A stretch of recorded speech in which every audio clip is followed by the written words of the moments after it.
Yeah, put me partial screen or put me full screen. Gotcha. All right, acquiring signal now.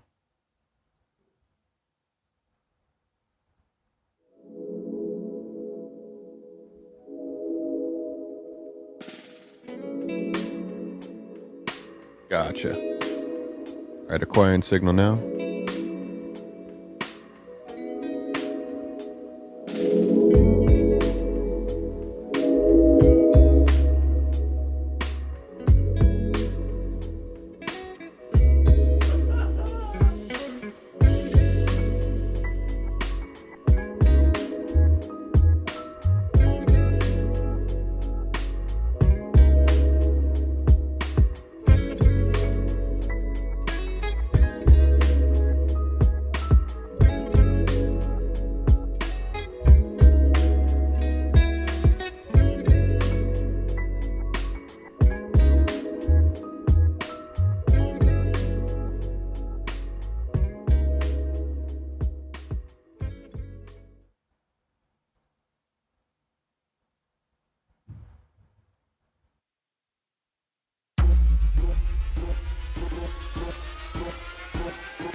What is going on, you guys? It is Dollar Cost Crypto here with Why Boomers Are Bad.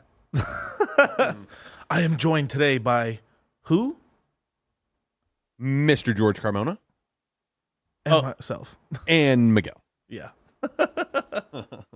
Where's George? No, what is going on, man? And shoo! To everybody, man, congratulations. We back, baby. We back in studio live. Maru Chia. That's right. Blastoise in the back. Today is going to be a crazy ass episode. I'm going to react to a what's it video about basically why boomers are bad, and it's quite an interesting video. And I've actually been thinking about. He posted this video over a month ago, and I have been thinking for such a long time about even reacting to it, just because I want to show you guys this, because it's a very good video. There's some things I don't agree with him, but I pretty much mostly in line with what he's saying, as well as there's a lot of what he's saying that kind of ties into like what's going on right now in the macro market, and why we have so much inflation right now, why things are the way they are, why the country is in the place it is, why even I would even say why like the red pill is even in existence today because of some of the decisions that were put forth because of the decisions of the baby boomers, as well as there was like technological sort of things that kind of just happened, that they reacted kind of probably not in the best sort of way, but at the same time we can't also just give them we can't just carte blanche just say it's completely their fault, because if we were put in the same position, maybe we would have done some of the same decisions possibly. But it just kind of is what it is, Ben. But definitely hit the like button, subscribe, hit the notification bell, and can you share the screen for 1 second? And definitely sign up, you guys, to the Citadel right now. The Citadel is open right now. There's a really special thing going on. We've just opened something up for about 10 days. You've got 10 days to get into the Citadel if you want to get into the super secret fight club. That's all I can say about it. It is I think it's a pretty cool opportunity, but you're just but if you want to see what it is, you have to get in. It's $100 a month. You get access to the Telegram group as well as a weekly newsletter where we give you our thoughts as well as news events and just particularly cool things in both macro, the charts, fundamental analysis, on-chain analysis, memes, and all kinds of things of the culture. If you want to be a man of culture, as well as you also get to see all the previous ones we've done as well. Now we do have to put a little asterisk, right? Crypto ages like milk. It spoils very quickly. So you have to stay up to date, or your information or your price predictions or your things like can be really off really quickly, right? So that's why you always got to check in over here with Cultivate Crypto and Dollar Cost Crypto in order to see what's going on in the crypto market today. And also something really cool is every month that you're in the Citadel, you get $50 off the next crypto mindset course. And it stacks with itself, as well as you can then, if you decide to pay in the crypto mindset course with crypto, you get another additional 15% off. But the cool thing is we're not going to have another crypto mindset course until sometime between March or April. So you have a good way where you can actually stack it up for a good chunk of time, man. So it's pretty cool, man. But yeah, you can take yourself a full. But I am glad to be back, you guys, man. The market right now is kind of in this kind of bullish sort of point right now. I mean, the market doesn't know whether it's you are actually starting to get some people starting to kind of stick their neck out saying the bottom's in. Personally, I'm in the camp that we're probably going to get smacked down. Even if we go into a temporary little bit up, we are going to get smacked back down because the Fed's not done increasing rates. And as soon as the Fed is done increasing rates, anytime there's a Fed pivot, we get clapped, right? So I just want to make sure that you guys understand that this is the sort of thing, like a lot of people will not put their, like, this happens, but if this happens, then this happens. But if I'm wrong, then that happened. So I can't be wrong. I don't mind if it's impossible to say anything with 100% certainty, right? But you have to kind of pick a side a little bit, right? It's like, well, if I was wrong, this is more than likely going to happen. Okay, cool, you covered your ass. But I really do appreciate it when YouTubers or people in the crypto space just actually say, like, yeah, these are the two most likely scenarios, but I'm kind of leaning this way. Thank you. That's it. I think that's honorable, and that's something that I try to uphold in all my streams and stuff, to try to give you guys, I try to give you both sides of the argument, but I do tell you what side I'm leaning towards, right? And, this is like a big gripe with me and with a bunch of people in the crypto space, is that there are a bunch of fucking, lying son of bitches. Let's just be for real, man. And that's right, man. That's right. Hex Jesus is going to bless our bags. Padre, Hijo, Espiritu Santo, to the gains, baby. So with that, man, we're going to get into this video right now. I'm going to react to this video. If you guys want to know what video it is, it's in the description box below, as well as many other videos that I find really cool. And further ado, man, why baby boomers are bad. Oh, share screen, yeah. Full screen it, please. Let's go. For those that don't know, and I know generational terms vary a tremendous amount on a nation-by-nation basis, baby boomers are born between the end of World War II and 1964. This generation's absolutely massive, the largest in history up to its point. And this analysis will heavily target the Western world, especially the United States, but I'll make periodic glances elsewhere, and I'm sure a very significant amount of... And one reason why the baby boomers are such an important kind of class or kind of like a age group we keep talking about is because they are the largest generation in U.S. history, only trumped by the millennials, but just barely. We're just barely bigger than the boomers and stuff like that. So one big thing that's going on right now in the world stage right now is that the baby boomers at large are starting to retire. So you're getting tons and tons of these people essentially kind of exiting the world financial system and stuff, and this is causing the entire world. This is like a worldwide thing. I'm kind of glad the whole map's up. Basically, demographically, right? Canada fucked. Pretty much all of Europe smashed. Russia destroyed. I mean, basically everybody. I mean, just anything. Africa doing okay demography wise and stuff. Even parts of South America pretty trash and stuff like that. Mexico doing okay, but it doesn't. But it looks like they're leaning towards the next 20 years. That if they don't get the birth rate up, they're gonna start heading towards collapse. But they're good for another 20 years. China really bad, down bad. You guys, like basically 40% of their population is going to be gone within the next like 30 years. Like that kind of level crazy in terms of demographics and stuff. So, yeah. The things that happen in America apply elsewhere in the rest of the world. Before I start, I'd like to say I'm not blaming baby boomers as individuals. I think most groups of people tend to be, for the most part, good, honorable people. If they weren't, society would fall apart. And there are countless baby boomers who are the most wonderful people in the world, whether morally or through their amazing achievements. If you are a baby boomer watching this video, I don't want to attack you as an individual since I know nothing about your life. However, I will make the argument that the baby boomers as a group cause massive damage to the broader society. So I agree wholeheartedly with what he said. Yeah, obviously you can't blame the individual, and there is a lot of good people that are baby boomers. A lot of millennials' parents are baby boomers, right? But I would say that like a lot of the time, it's kind of like the loud minority that got power in that generation that did a lot of harm. But just like the average person's a good person, there just seems to be like kind of a problem at the top. Not with everything, but it's caused a lot of problems over time just because of their philosophy. That simply cannot be ignored or discounted. In other words, your parents may be the most wonderful people in the world. I'm not attacking them. I'm attacking their broader demographic. In this video, I'm going to go through the history of how the boomers influenced the world over the course of their lives, going through the record of their effects upon every element in the broader society. This is in many ways a history of the baby boomers, and like everything else, it's complicated, and the boomers have done many good things to the world, which we will also talk about. It's hard to not be in awe of how many boomers there were. In 1961, half of America's population was under the age of 25. This was since most countries in the Western world had negative, unsustainable birth rates for several decades before World War II due to the Depression and the war. Just look at that, man. Birth rates. Sheesh. This is what England's and Wales, down bad England. That's not great, basically.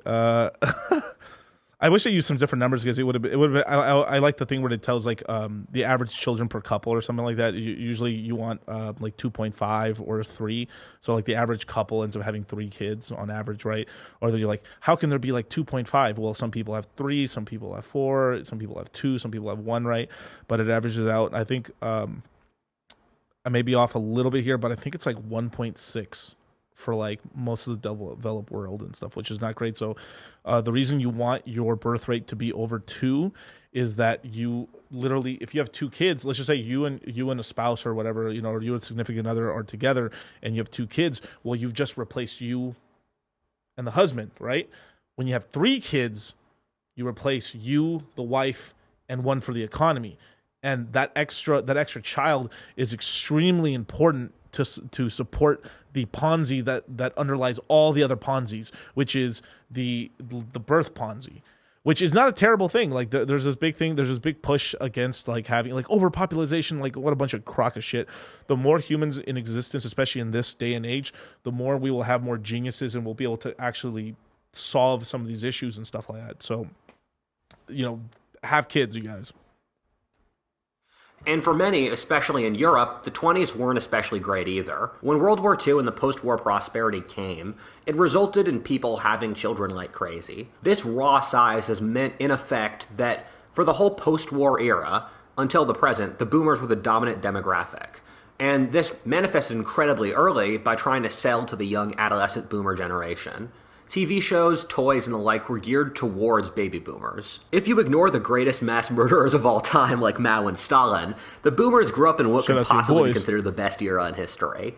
There were so many things that had gone right, it's kind of shocking. The Industrial Revolution had created mass advances in productivity, wages had been kept artificially down for various complicated economic and political reasons in the pre-World War II world, but after the war, the standard of living grew at the fastest level ever in human history. Basically, every standard of living statistic between diet, physical health, the strength of social communities and networks, low political stress, and the like were the best levels in history. This really was a golden age to be a normal human being. On top of this, you have seen massive technological progress which touched normal people's lives in the most intimate ways, whether with the promulgation of cars, telephones, televisions, washing machines, birth control pills, and the like, making life much easier on a daily basis. The world... Oh no. And there it comes, the pill. Yikes. The start of the decline. Shout out Aaron Clary. So basically what he's talking about here is... right after World War II, right, you know, the Allies won and stuff, basically the United States, through the war and everything like that, pretty much everything was bombed. Basically most of the industry of Europe, Africa, and pretty much most of the rest of the world was pretty much trashed outside of maybe the Soviet Union, but they weren't really internationally trading that much. That when the soldiers came back, there was no competition, and there was an unbelievable demand for U.S. products, and this pretty much gave a huge surge in the U.S. economy during the 50s and stuff, and pretty much just started this big and baby boom. And pretty much the baby boom started in 1945. As soon as the soldiers got back, people were like, holy fuck, this war, it was horrible. And this happened worldwide. This was a worldwide thing. So you had this whole thing where everyone finally, for the first fucking time, stopped trying to kill each other and then got back together. And the United States, after winning the war, kind of instituted this whole thing with the world currency, basically the dollar, and the dollar became the world reserve currency. This is another start of a good thing and a bad thing, right, for the world, right? And from there, the United States, since it had the only navy in existence, pretty much controlled the seas and basically said, all right, listen, you dumb fucks, you all are going to trade with each other. We are not going to have you as like colonies just to extract resources from you. We'll do it through trading. But basically, everyone's going to be, it's going to be free trade. Everyone's going to trade with each other. You guys can't attack each other's ships. And if you do, we'll kill you. Okay. Done deal. And you have to use dollars. Done deal. Right.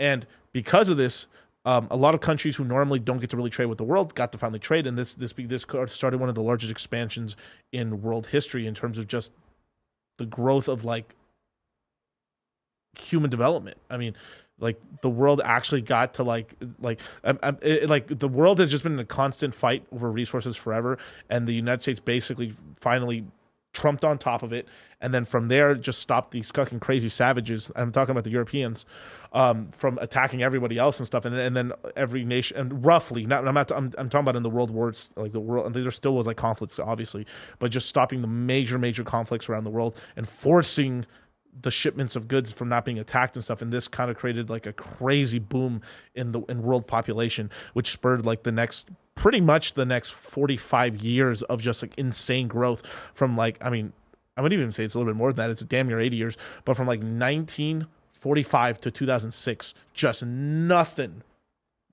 Just up and to the right, you guys, up and to the right in terms of just economic development, the most amount of people taken out of poverty.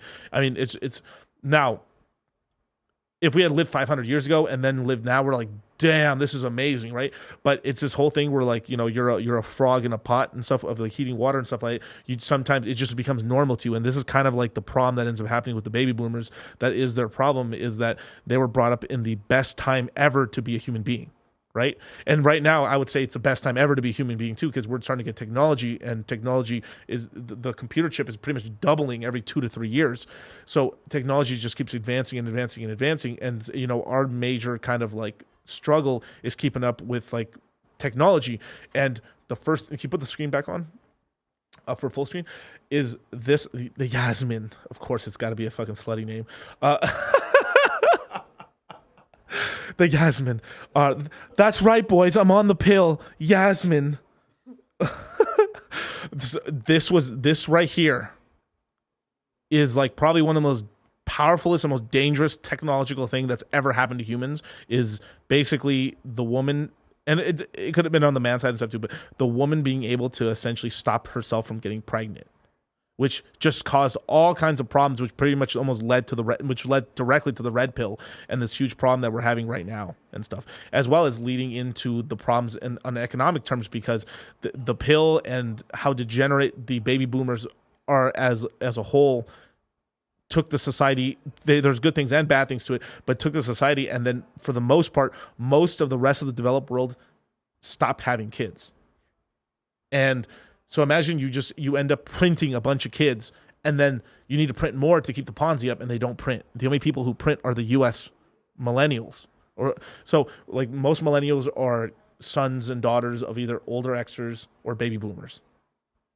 And most of the rest of the developed world did not have millennials in sufficient quantities to replace the Ponzi. So this is why we're heading into a time right now where the rest of the world is in deep shit right now, economically. So yeah, full screen it. That's your doctor about Yasmin. My God, they really named it Yasmin. Oh, by Bayer. Look at that, Bayer. God damn. The least crime-filled and the safest of any era before, ever, and pandemics and endemic diseases simply did not exist in a real way. At the same time, there were countless epic national projects like the Marshall Plan, launching a man on the moon, or the construction of the National Federal Highway System. The population was growing incredibly fast, but food and every other kind of supply were exceeding it. Most American boomers, and I'm guessing conditions are similar in Europe, grew up in overwhelmingly safe and wealthy, by historic standards, societies. By historic standards. Doesn't mean that there people weren't struggling and there wasn't poverty or nothing. But if we're not talking about like the 1500s, we're talking about like current era, like compared to the 1500s, doing real good, up big, you guys. Understanding these conditions can we comprehend the cultural shifts that went with the baby boomers. In effect, we can construct what amounts to a boomer mentality, or a dominant boomer assumption of the world that transcends all political ideas or religious viewpoints.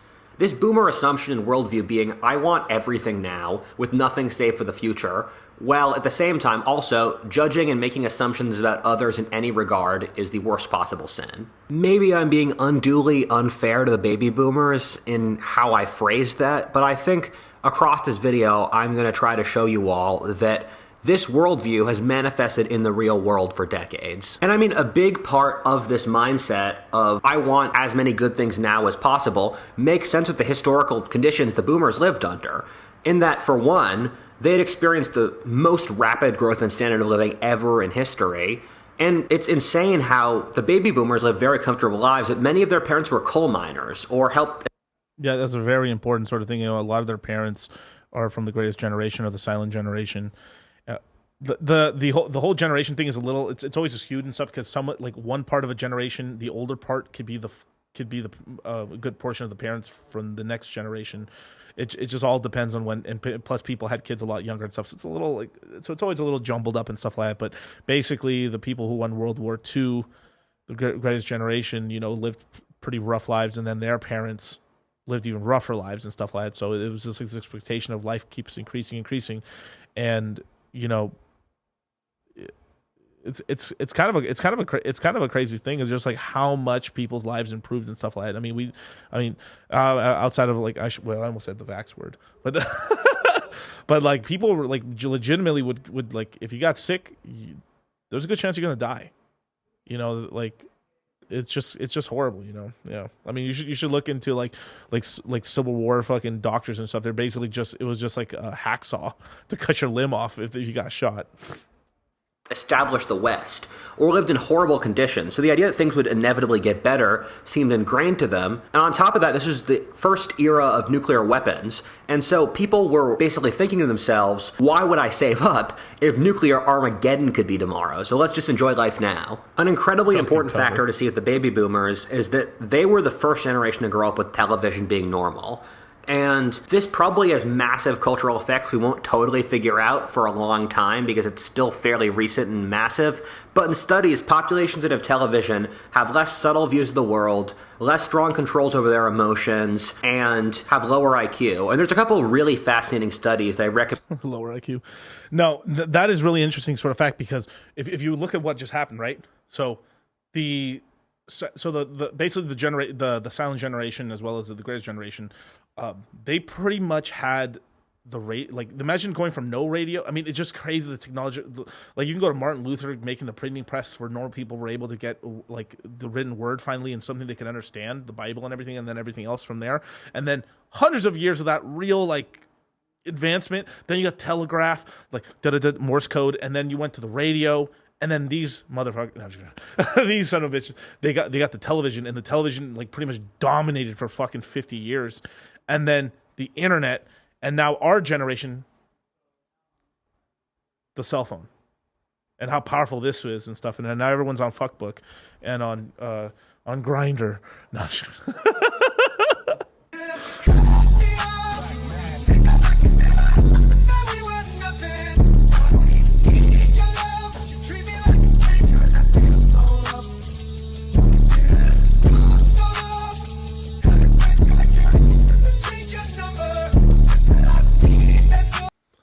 Sheesh. Damn, George. God damn. That was quick, son. That was good. I like that. but it's like, but it's so it's this whole thing where even like obviously whatever was on the radio was very controlled, even though there was a lot of grifting and stuff. Then on television, it became more of an apparatus to distribute this information, and people roughly believed, like for the first time, like you would hear about a war, like, oh my god, you know, this was a trench warfare, this and this and this, oh my god, Bitcoin bad, right? And then then war would actually happen, and you would actually see like actual images, and you're like, whoa. Right, so he took it to the next level, and then over here, in 2008 on Facebook and stuff, you're seeing cartel decapitations by chainsaw. So quite a ways away, quite an evolution. But there's a ton of Canada, so. But it's pretty insane and stuff. Just like the kind of stuff that ends up happening, and because of technology and stuff. And then we're dealing with this whole sort of thing. Like, just think about just to take this with the cryptocurrency. Like, we're the first generation. There's basically the Xers and the millennials are really the first generations to be touching and actually physically using cryptocurrencies. Imagine for the first time that we have financial freedom. We can move our money anytime we want. I could send George 1,000 USDC to buy SHIB right now, and he could do it live on air. I would fucking love to do that. Hex, baby. Buy the dip. But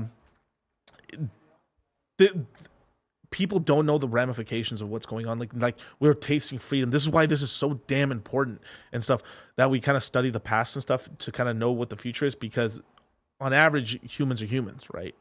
Now we are talking about the boomers are bad, right? And they made some good choices and some very bad choices, and these choices are affecting our economies today, right? So. Now, an incredibly important factor to see with the baby boomers is that they were the first generation to grow up with television being normal.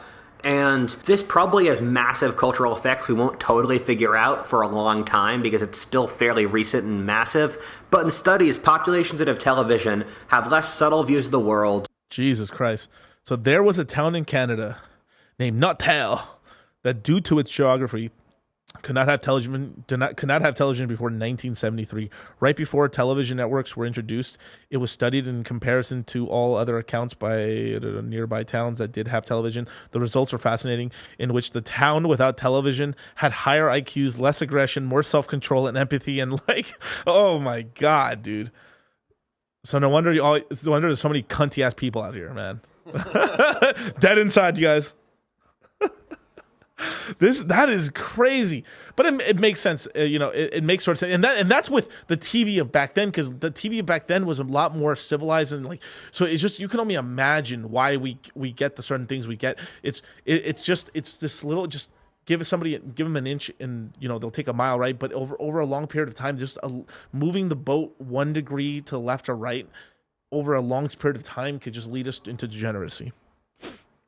less strong controls over their emotions, and have lower IQ. And there's a couple of really fascinating studies that I recommend you read about in the text wall in front of you that go through this. But for the boomers, it was a giant experiment of introducing television into the world and to see what would happen. For mass media, the way you entertain yourself by getting stories was through reading. And a big difference in reading and television is that reading is inherently introspective, in that it's something you do alone and you think about what is happening in front of you in the story. And on top of that, through a book, it tells you what the internal monologue of the characters is. Well, in television, you're watching this, and they're playing music in the background that tells you how to feel, and also you can't figure out what the character's internal monologue is, you're just watching it.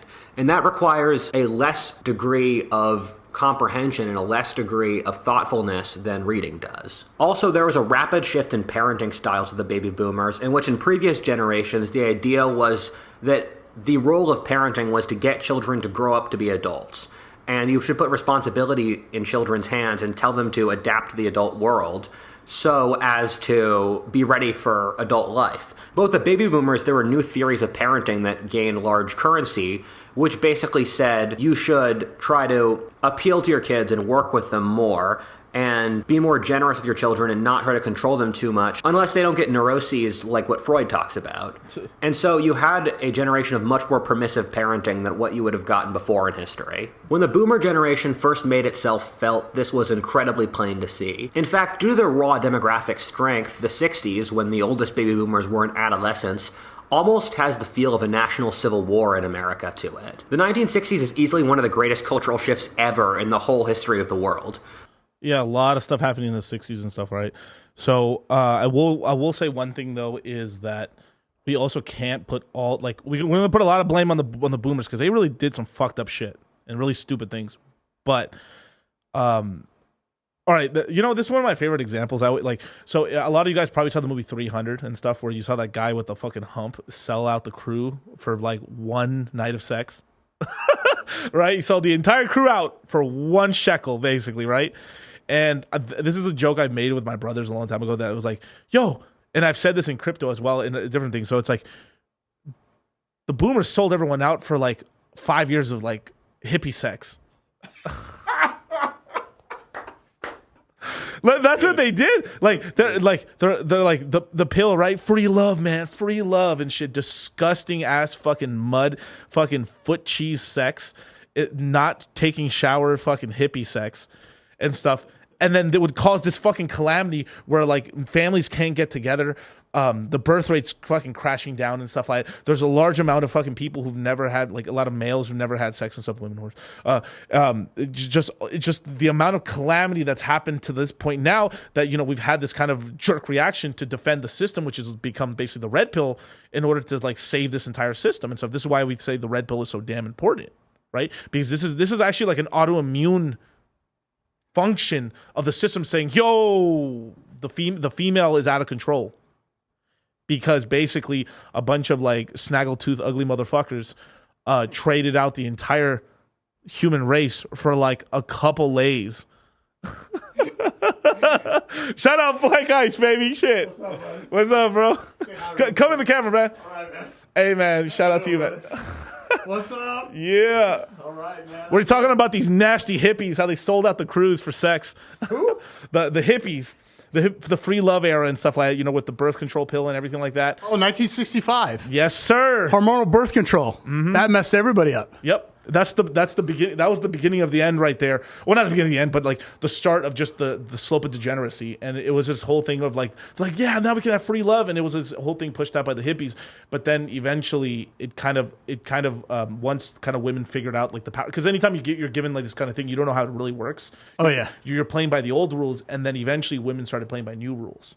Wow. As they figured out their power. Yeah. With it and stuff. And then now, like, what is it? Like, I forgot what Rollo says. Like, there's like 50,000 types of female contraceptions and stuff. And there's that's right. Yeah. I think Rollo talked about that. Yeah. Yeah. I didn't mean to hijack the show. No, don't even I was walking by, man. I heard when you made that comment, I started laughing. I go, wait a minute. Who is that guy? Hey, man, it's good to see you, bro. I don't want to take over your show, but, hey, man, this guy's on point.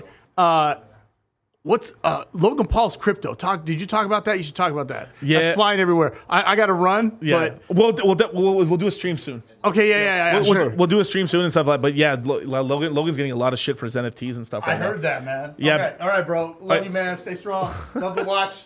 Gotta go. Well, hit a Pepe, I guess. Why not?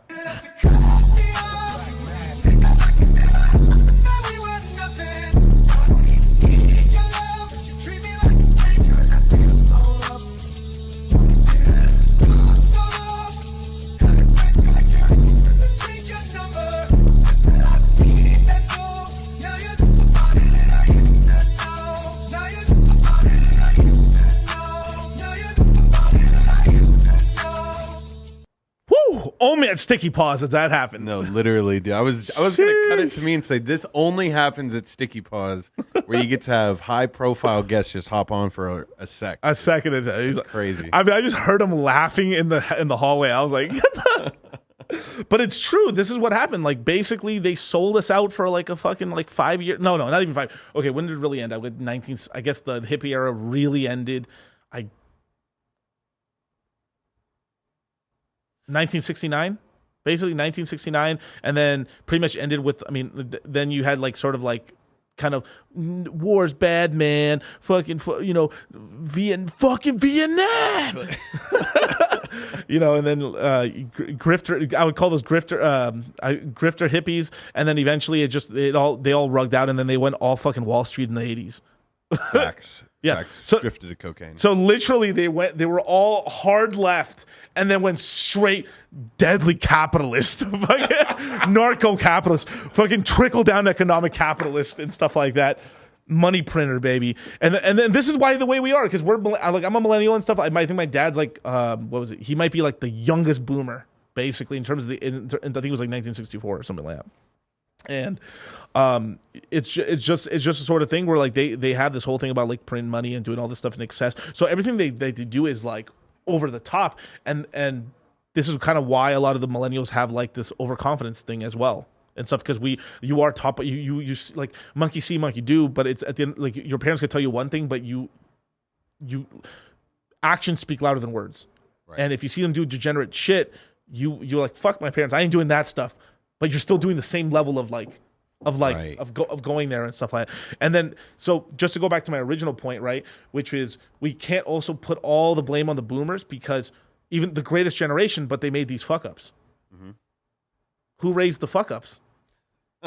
The greatest generation. Now, the greatest generation did a lot of cool stuff, like amazing, like they're wonderful people. Like my father actually was young enough to actually work for these people, for the greatest generation, and the nicest, most wonderful people. I mean, I cannot say nicer things about that. I still like remember some of my dad's clients. They were very old at the time and stuff like that. But some of the nicest, kindest, warm-hearted people. I cannot say enough things about them. And we went to this shit. I got the short end of the stick with boom. I think most of my customers were boomers, and man, down bad, you guys, down bad. But a lot of them were it's 80%, 80, the Pareto principle, 80% of them were wonderful. And then like 20% is a little rough. And then 1% is like, oh my God, bad. Right. I have a question for you, Miguel. Yeah, please. Yeah, I was just thinking, because obviously throughout the generations, there could have been these same exact conversations had. Because I feel like we're at a weird spot, right? Yeah.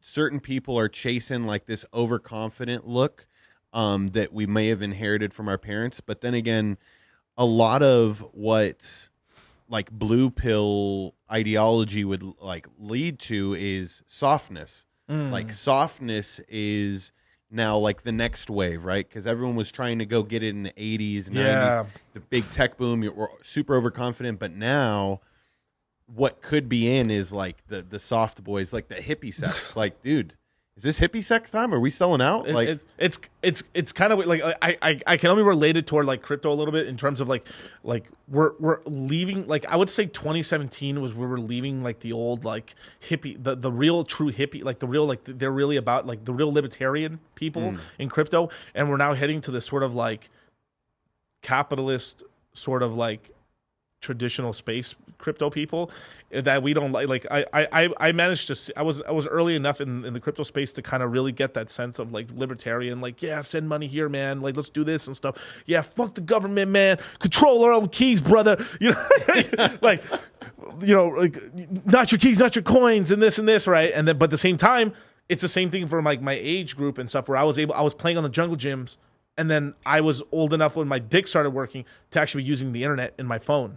Which is like, it's really weird. Like it's like I grew up in like a different, like literally a different century, and then came to the new century, like it coming of age and stuff, like, you know, 15, 16, 17. Like, because I literally remember the reason why everyone got cell phones in middle school was because girls are the ones who got the cell phones first. They started texting with each other, and then some guy ended up getting a cell phone, and then it was super easy to get numbers, right? Right. And then they started texting, and they started getting a girlfriend, and then every guy was like, oh. I need a phone. And I need a phone. And then bam, it went it went stratospheric and stuff like that everywhere, right? And it's always the porn industry and pussy that leads technological advancement, basically. Yeah, Facts, man. But let's continue on, man. And then, but I will say this about the past, like one thing about like the Greatest Generation and some of the previous generations, they were fucking racist as fuck, dude. Like, I'll give this to the baby boomers, is that they did, like, you also got to look at the baby boomers as, like, they legitimately are so much less racist than their parents. like so much less. Like, it was real segregation. I'm talking about, like, right? And that's one good, that's what I'm saying. It's not always black and white and stuff like that. No pun intended.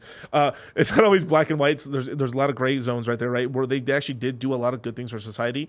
Like, they started the whole leftist push because we were very hard right and very like segregated, but then it's kind of led a little bit towards what we're doing right now, where it's like too much now, you know, where it's like, yeah. And I ain't gonna get into all that jazz, but hit the like button, you guys. I don't get canceled. Was incredibly plain to see. In fact, due to their raw demographic strength, the 60s, when the oldest baby boomers were in adolescence, almost has the feel of a national civil war in America to it. The 1960s is easily one of the greatest cultural shifts ever in the whole history of the world, affecting every broader element of society. The baby boomers exploded onto the world stage in their adolescence with their interest in rock and roll. Rock and roll was the exemplification of everything the previous society. Yo, that fit. Fire, bro.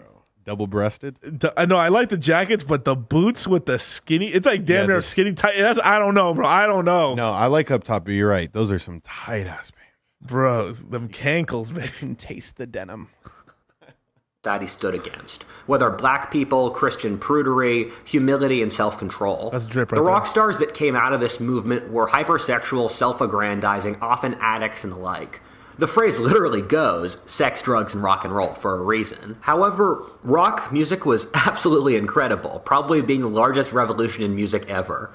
These rock stars, with the Beatles being a notable example, were often treated as something close to gods. When John Lennon said the Beatles were bigger than Jesus, it wasn't even controversial in Britain at the time. For the boomers' parents, they were shocked at their children doing something so overtly sexual, as against the West's several thousand-year history of prudery with Christianity, while for the boomers, their parents seemed hopelessly out of date. One of the very important points to get across about the boomer mentality is that they kind of view themselves as the start of history, in that history as the old world existed ended in World War II, and the boomers are a new generation. And this is kind of like a thing that like you know, a lot of generations, the Xers, the millennials, everything kind of kind of shit on, like because the boomers like kind of like, now that they're in power and stuff like that, are kind of always shitting on the younger generation, saying you guys are entitled, you guys are this, your guys' ego is up to here. Back in my day, this and this and this. They're also entitled and stuff. It's like, where did we learn it from? Right. Generation to teach the world new lessons, and you see that in the 1960s, where they thought, you see what I mean by not wearing shoes? Nasty fucks.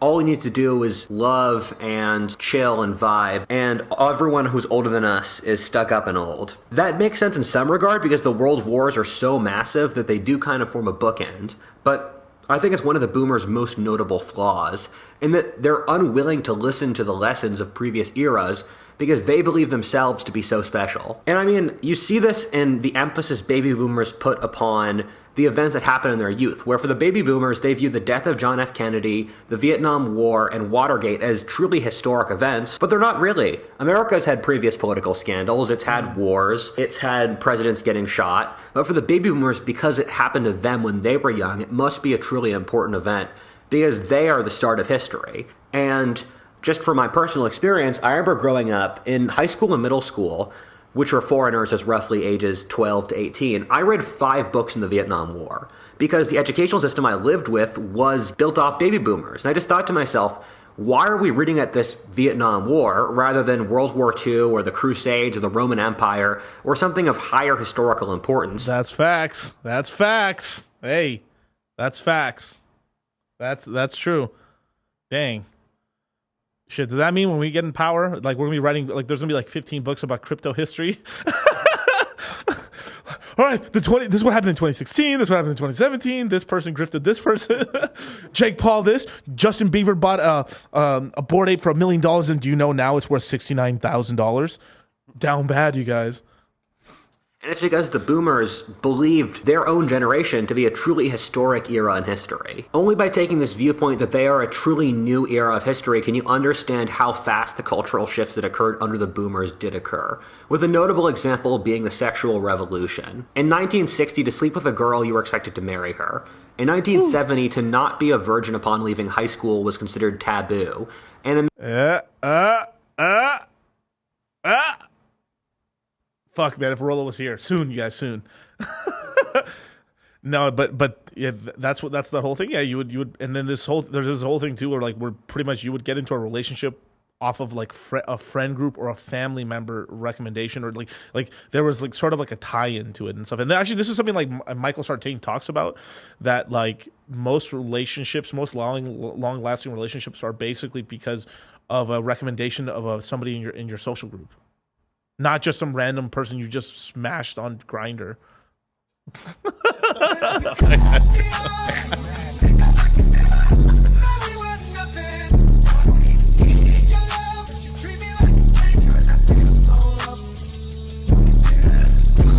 Hello. Sheesh. That's right, man. We back, babe. All right, man. Let's keep going. Let me scroll back a little bit. In 1970, to not be a virgin upon leaving high school was considered taboo, and a man judged his... And that's even true today, because there is this huge thing where like you do feel like a fucking loser in high school if you haven't gotten laid. And like tons of people like I knew a bunch of my wait, hold on. Let me not throw my like homies out on them. But I knew a bunch of people in school and stuff like that like would say that they had sex just so they wouldn't get ridiculed and stuff like that, right? And of course, now this is like mid 2000s stuff, so this is a lot more. There were more blue pill like friends, dumb era and stuff like that. But still, like even back then, there was this whole thing where like, oh, you haven't had sex, bro? Damn, down bad, right? And you know, it just kind of is what it is. But of course, guys have always just wanted to have sex anyway. So I mean, let's just be for real. But because if you did randomly just have sex with a girl, like it was extremely high chance you would have got her pregnant back in the day. Value from how many girls he could sleep with. We have no record of a change this large ever happening in history, and something as important as sex. One of the biggest changes that we have to understand in order to comprehend the sexual revolution in rock and roll culture was the birth control pill, which created one of the largest cultural shifts in history. For the first time in history, you could decouple sex from pregnancy. Thus, in the real world, in real fact, their elders' sexual prescriptions were hopelessly outdated for the world the baby boomers really grew up in. The baby boomers thus had more casual sex than any generation ever in human history. Now, let me say something real quick, right? Because we have these older generations. I would say Xers, 2Xers kind of say bullshit about the millennials and the generation Z or Y or whatever and everything like that. Could you imagine if there were smartphones back then with social media, what nasty, fucking disgusting shit we would see on there? That like just all porn was just like some videotape shit, or like it was really hard to get and everything. Could you imagine what these nasty fucks were doing? Like they chastise us for the bullshit we do. Could you imagine if these fucking apps existed in the fucking 70s and 60s? What kind of nasty, disgusting shit was going on back then? Damn, dude. And they've whitewashed it now. Like, it's like, oh, free love, man. Like this and they. These guys were having disgusting orgies in mud, bro, with people who didn't shower with like crusty fucking armpit hairs. I'm talking about chicks too. No shoe having, dick cheese wearing ass fucking people, man. Like, just disgusting shit, man. Ugh. One of the major shifts was the far greater tolerance of all kinds that went with the baby boomers. I think this is partially driven off how the society was much wealthier, and thus you didn't have to make as many hard choices about if it was your group or theirs. This shit's fucked up. I'm just being like, goddamn, bro. Like, oof. And this is some of the stuff that's like it's better. So there is some good with the bad here, but like, goddamn, dude. That would be able to survive. Also, the most horrifying customs that the non-European world had had before, like human sacrifice, slavery, and harems, had been abolished over the centuries by Western colonialism. However, on top of it, I think World War II was so horrifying, and the Nazis were so blatantly evil that it made racism untenable. Yeah. A very key fact to understand about the world the boomers grew up in was that World War II was incredibly recent. In fact, they were a generation race of evil who had fought in World War II. In a traditionally Christian society, one which looked for good and evil yet wasn't comfortable with morally judging people for their individual actions, they created the Nazis to be the ultimate evil. This has had profound effects on the trajectory of modern society, which has tried to be the exact opposite of the Nazis of being anti-racist, transnational, pacifist, non-judgmental, and the like. Basically, the whole trajectory of the changes in modern political philosophy have come from trying to be the opposite of the Nazis, which now leads us into the broader cultural changes the boomers have had under their purview of the last several decades of dominance. You can see the boomer mindset in the success of the movie Star Wars. Star Wars is a world divided between a good and an evil faction, the underdogs and the evil empire, with easy, clean victories. Star Wars is a mythic retelling of how Americans wished World War II could have gone. It isn't a coincidence as well that Star Wars came out right as baby boomers were starting to take over Hollywood. Lots of younger people like to make fun of the boomers for being out of touch and often goes with hinting that they're racist, but the changes in attitude towards race between the previous generations and the boomers are insane. The boomers are victims of their own success in that their drive for social justice has succeeded to such a degree that future generations have gone even further at playing the boomers' own game. When the boomers were growing up, 1/3 of America was legally racially segregated, legally excluding black people from most aspects of society, while as the boomers gained power, even going back to that position seemed insane or evil. An example of this process has been spearheaded by boomers, or as boomers have predominated in academia, the left-right split went from 1 conservative for every 2 left-wing professors to 1 conservative for every 19 left-wing professors. Damn. From 1 to 2 to from 1 to 19. Dang.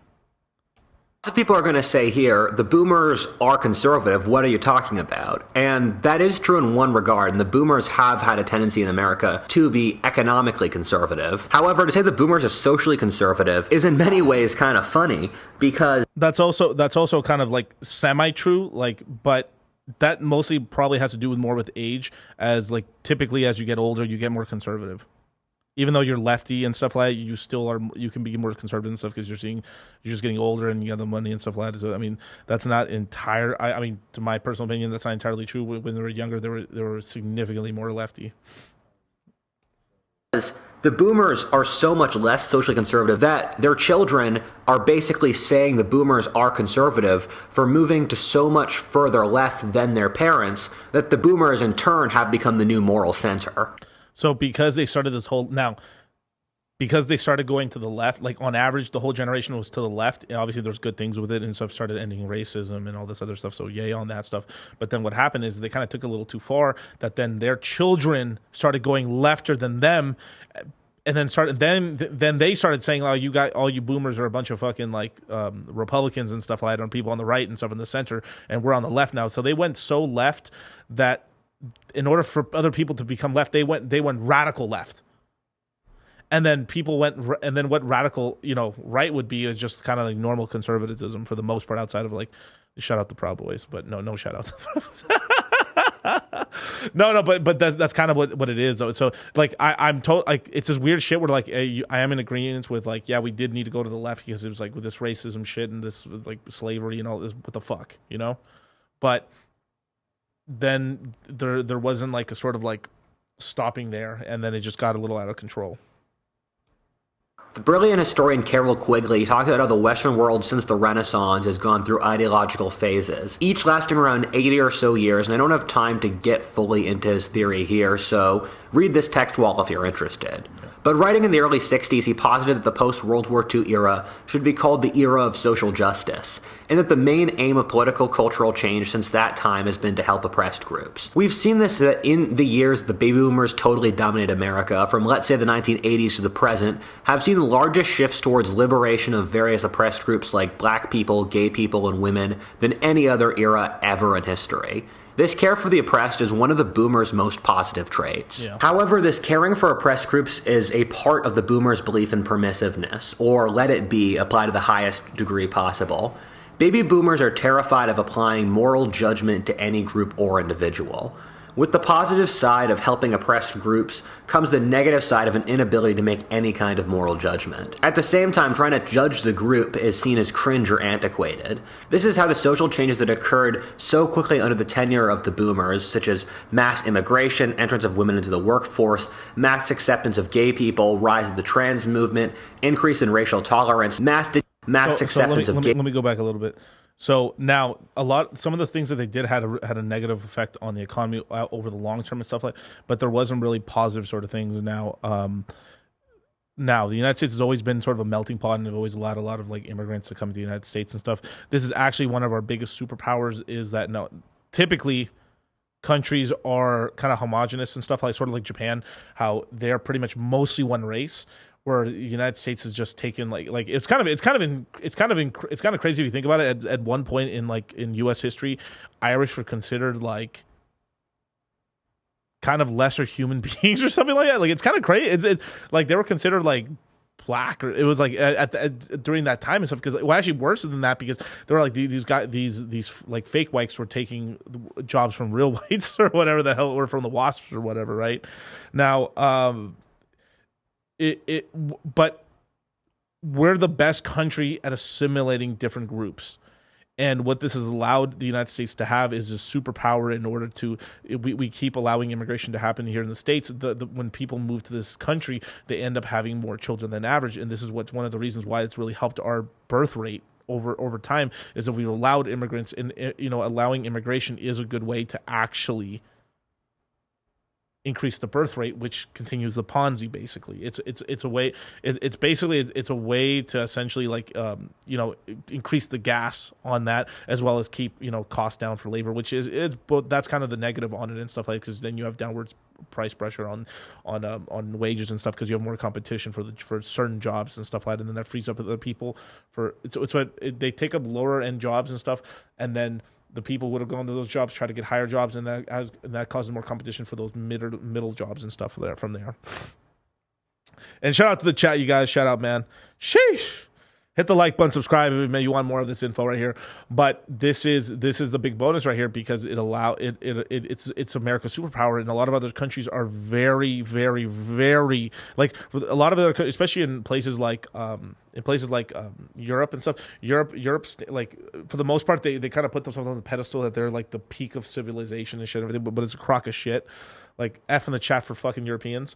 They are terrible at integrating like foreigners, like immigrants into their countries for the most part and stuff. And it ends up being they don't homogenize very well. Now it doesn't mean that there isn't Chinatowns and there isn't this and this and there isn't Taco Bell and there isn't all these things inside the countries, but in the United States and stuff like that. But you have like once you come here and stuff, you have your kids and stuff.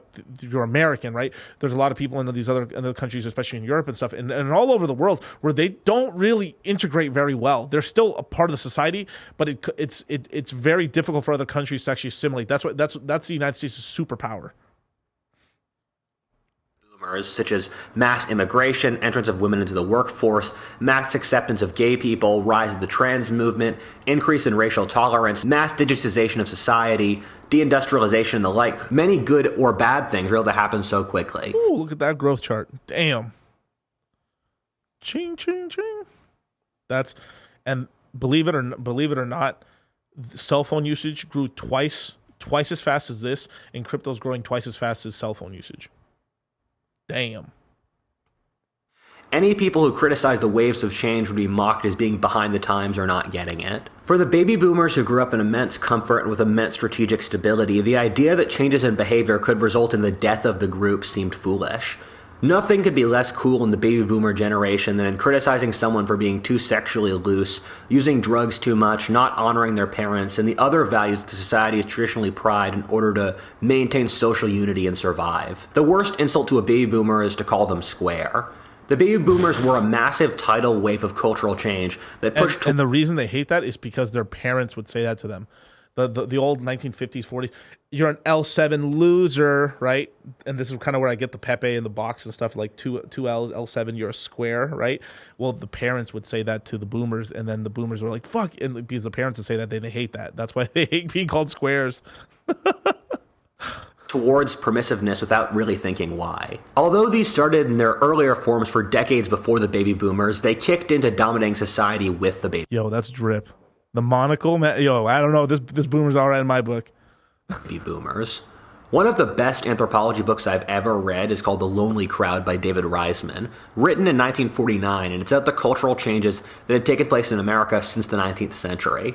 The summary is that in the strongly Christian America of the 19th century, the central moral axis of America was based around the idea of doing an objective good, whether or not it was popular in order to please God. More so in the 20th century, it became about being popular and getting along with your community. As an example, let's look at high school culture, with which my friend JJ McCullough has a wonderful video about, which only really started with the baby boomers, in which the goals were to be popular, have a hot girl. Bruh.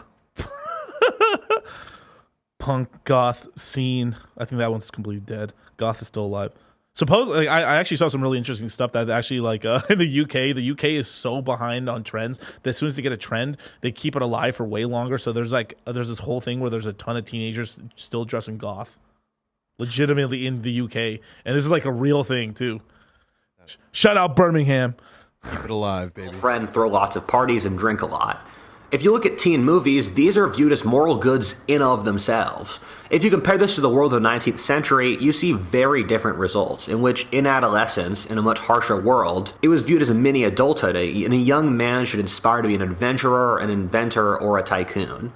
The young people's books of the Victorian era were high adventure, romance, etc., with the aim of fulfilling the ultimate, most impressive thing. I don't want to sound like a Puritan with a stick up my ass, saying we should never party or have fun, but the boomer world has posited that pleasure is the purpose of existence, and you see that across the broader society.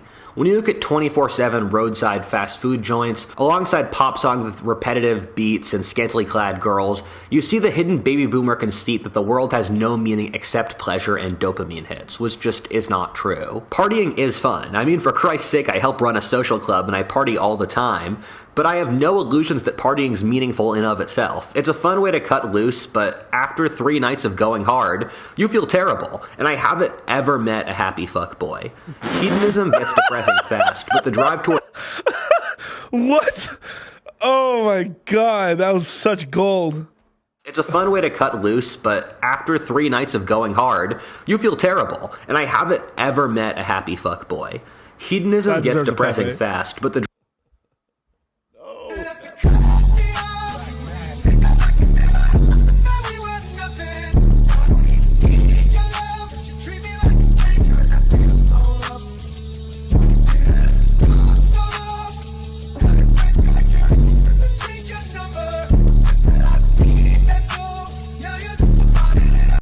Sheesh. Fuck boys unite. Shorty woo. What the fuck? We need that as a sound effect. Damn, dude. But but I get the whole degeneracy. There is this whole thing where, like, if you're legitimately partying for 3 days in a row, yeah, it's it's over. Yeah, it's like this. But there is people that can party like crazy. But I mean, that whole party lifestyle does eventually destroy you. You know, The only reason I can keeping it together with like duct tape and everything like that is because I'm not a fucking alcoholic. You know, so there's trade-offs to a lot of this stuff, man. But yeah, full screen me, man. Man, if we ever did a review video on a 2-hour video, it would probably be 7 hours sauteing a fucking stream, bro. Yes. Was it 6 or 7? This past one? Yeah. 7. The drive towards excellence, goodness, or great deeds are stimulating, improve your character, and rarely boring. The person who stays in their village drinking and having fun has no glory, while those who go out in the jungle and kill the lions are those that rule the world. Yeah. You hear that shit? Now, it's okay. It's okay to have fun and stuff like that, get the glory and stuff, and then go have some fun. But then it's keeping you back in control and get back on your mission, on your grind, man. Stay on your purpose. Improve your character and rarely boring. The person who stays in their village drinking and having fun has no glory, while those who go out in the jungle and kill the lions are those that rule the world. Due to the ease of their existence, the boomers were academically and intellectually less vibrant than previous generations. You struggle to find very many good boomer intellectuals, philosophers or thinkers. The baby boomers in general viewed thinking about abstract concepts as foolish, unlike the massive intellectual creativity of the pre-World War II era that the West had had for centuries. You see this decline in the complexity of language as spoken by presidential candidates over the 20th century, the references pop culture makes, or the type of movies which are made, switching from historic and cultural to ones about superheroes. The baby boomer worldview really doesn't believe in abstract concepts, trying to maximize sensory pleasure, money, and the lowest common denominator. You can see this in the erosion of the importance of history or philosophy in education, the lack of an idea of high culture, with the boomers eschewing the art, food, literature, and the like that previous eras held in esteem. An example of this is the boomers really did not like French food, which was held to be the highest class food in previous eras, and instead replaced it with Italian food, which in America was the food of peasants living in the ghetto. You can see this obsession. I'm kind of torn by this because I'm kind of agreeing with the boomers on this one.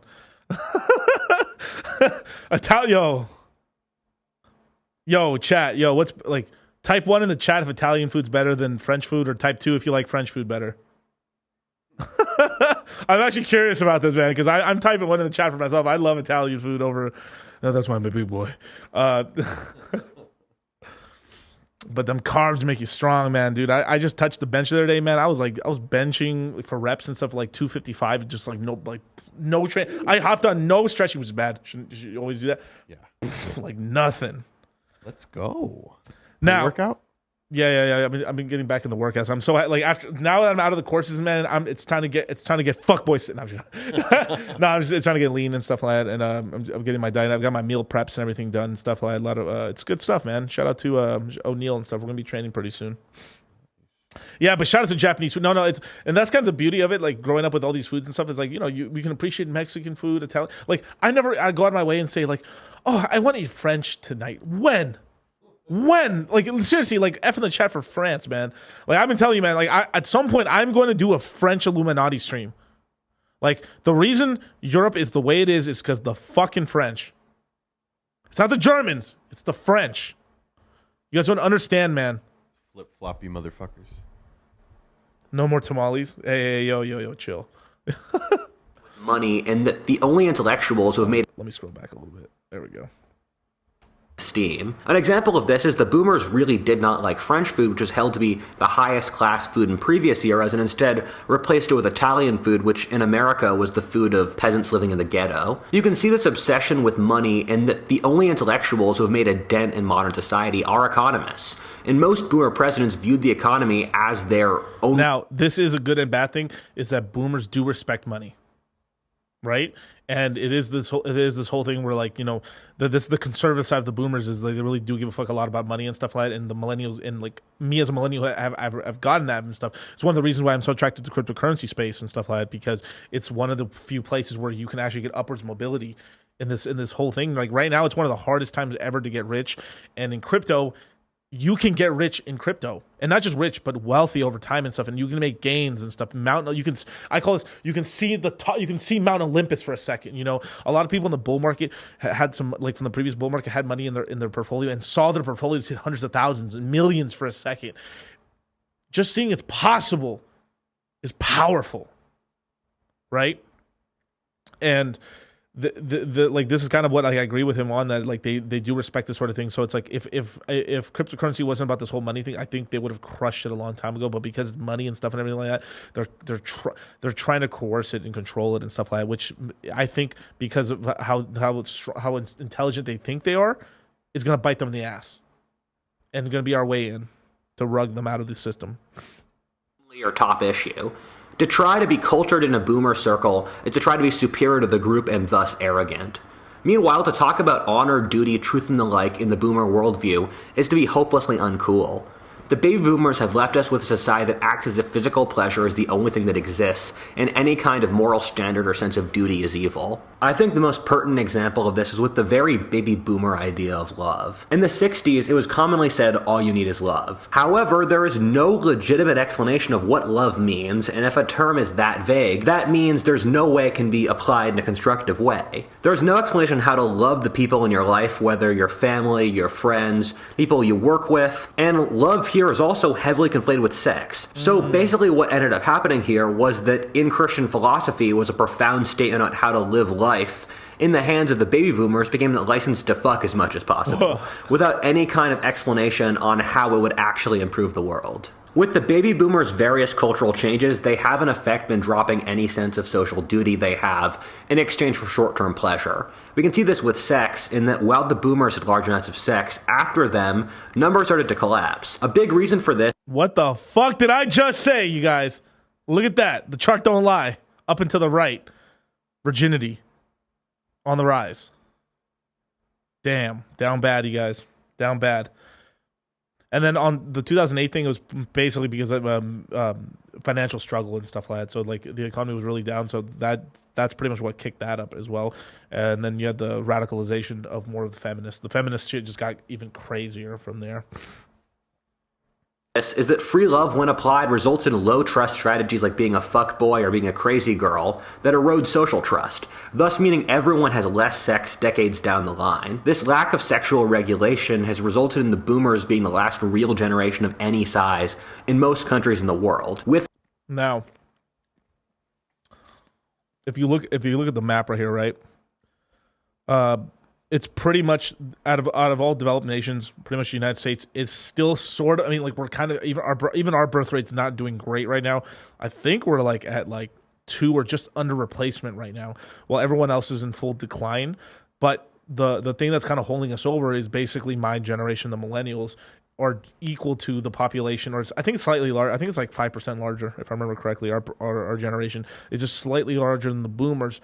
So it's this whole thing. There's a whole thing that will help the United States not collapse in the next 20 years, while every other country in the world is going to go into some crazy problems. That's why I think China within the end of this decade is pretty much going to collapse into like probably 3 kingdoms again, like historically how it usually is and stuff like that. And we'll probably end up trading with the coastal regions and stuff like that. And then I feel bad for the northern and the center parts of China. That's going to suck.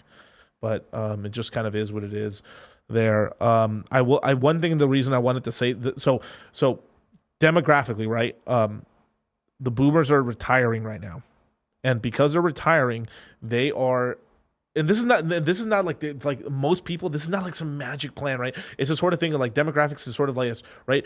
Everybody is their own special snowflake, but if you actually take a huge macro view, like if you take a huge, like a bird's eye view backwards, people are. If you have you ever seen like sort of chaos theory thing and stuff where they have a bunch of little balls and they drop like a million balls and then it just always keeps making the same pattern over and over and over. It's all random, but it ends up being like the same pattern over typically, right?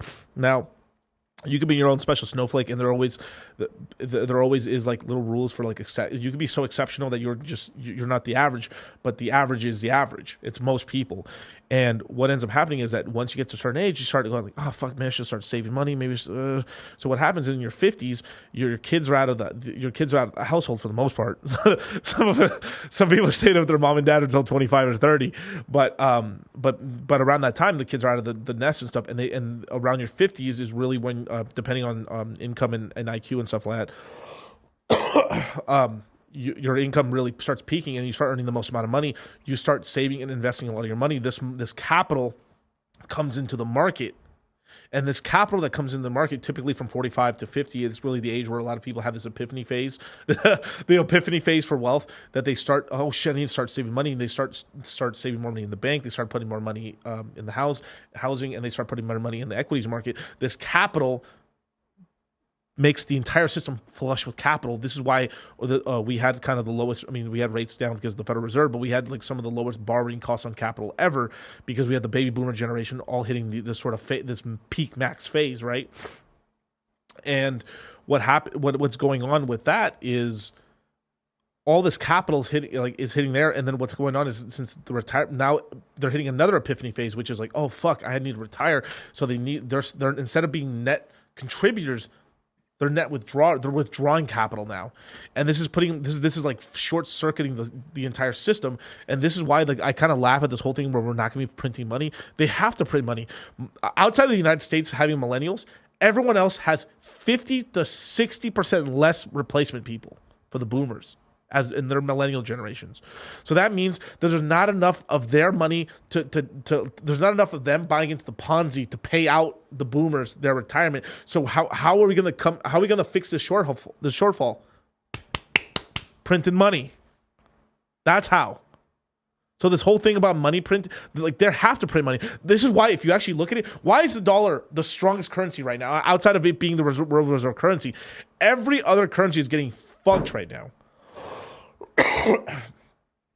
That's because every other country, roughly, their baby boomers are retiring. They're exiting the system. They're taking capital out, so they're printing dollars. That's really the main cause of why the economy is all fucked up right now is because there's not enough millennials. That's the underpinning of the Ponzi is that you're supposed to have more kids than that's why, like, if you're gonna have kids, right, you want to, like, hey, yo, shout out to my boys. I mean, have 3. One for you, one for your wife, and one for the economy. And I'm serious about that shit. That's right, Franklin. Our Ponzi's better than their Ponzi. That's right. U.S. domination. And what's going to happen is we're going to have to print money. And what class are we in right now? We're in the capital class. And if they print all this money eventually flows into assets. And what's the most liquid, loosey-goosey, Ponzi-nomic, pumpable fucking thing in the world? Cryptocurrencies. This money's going to flow.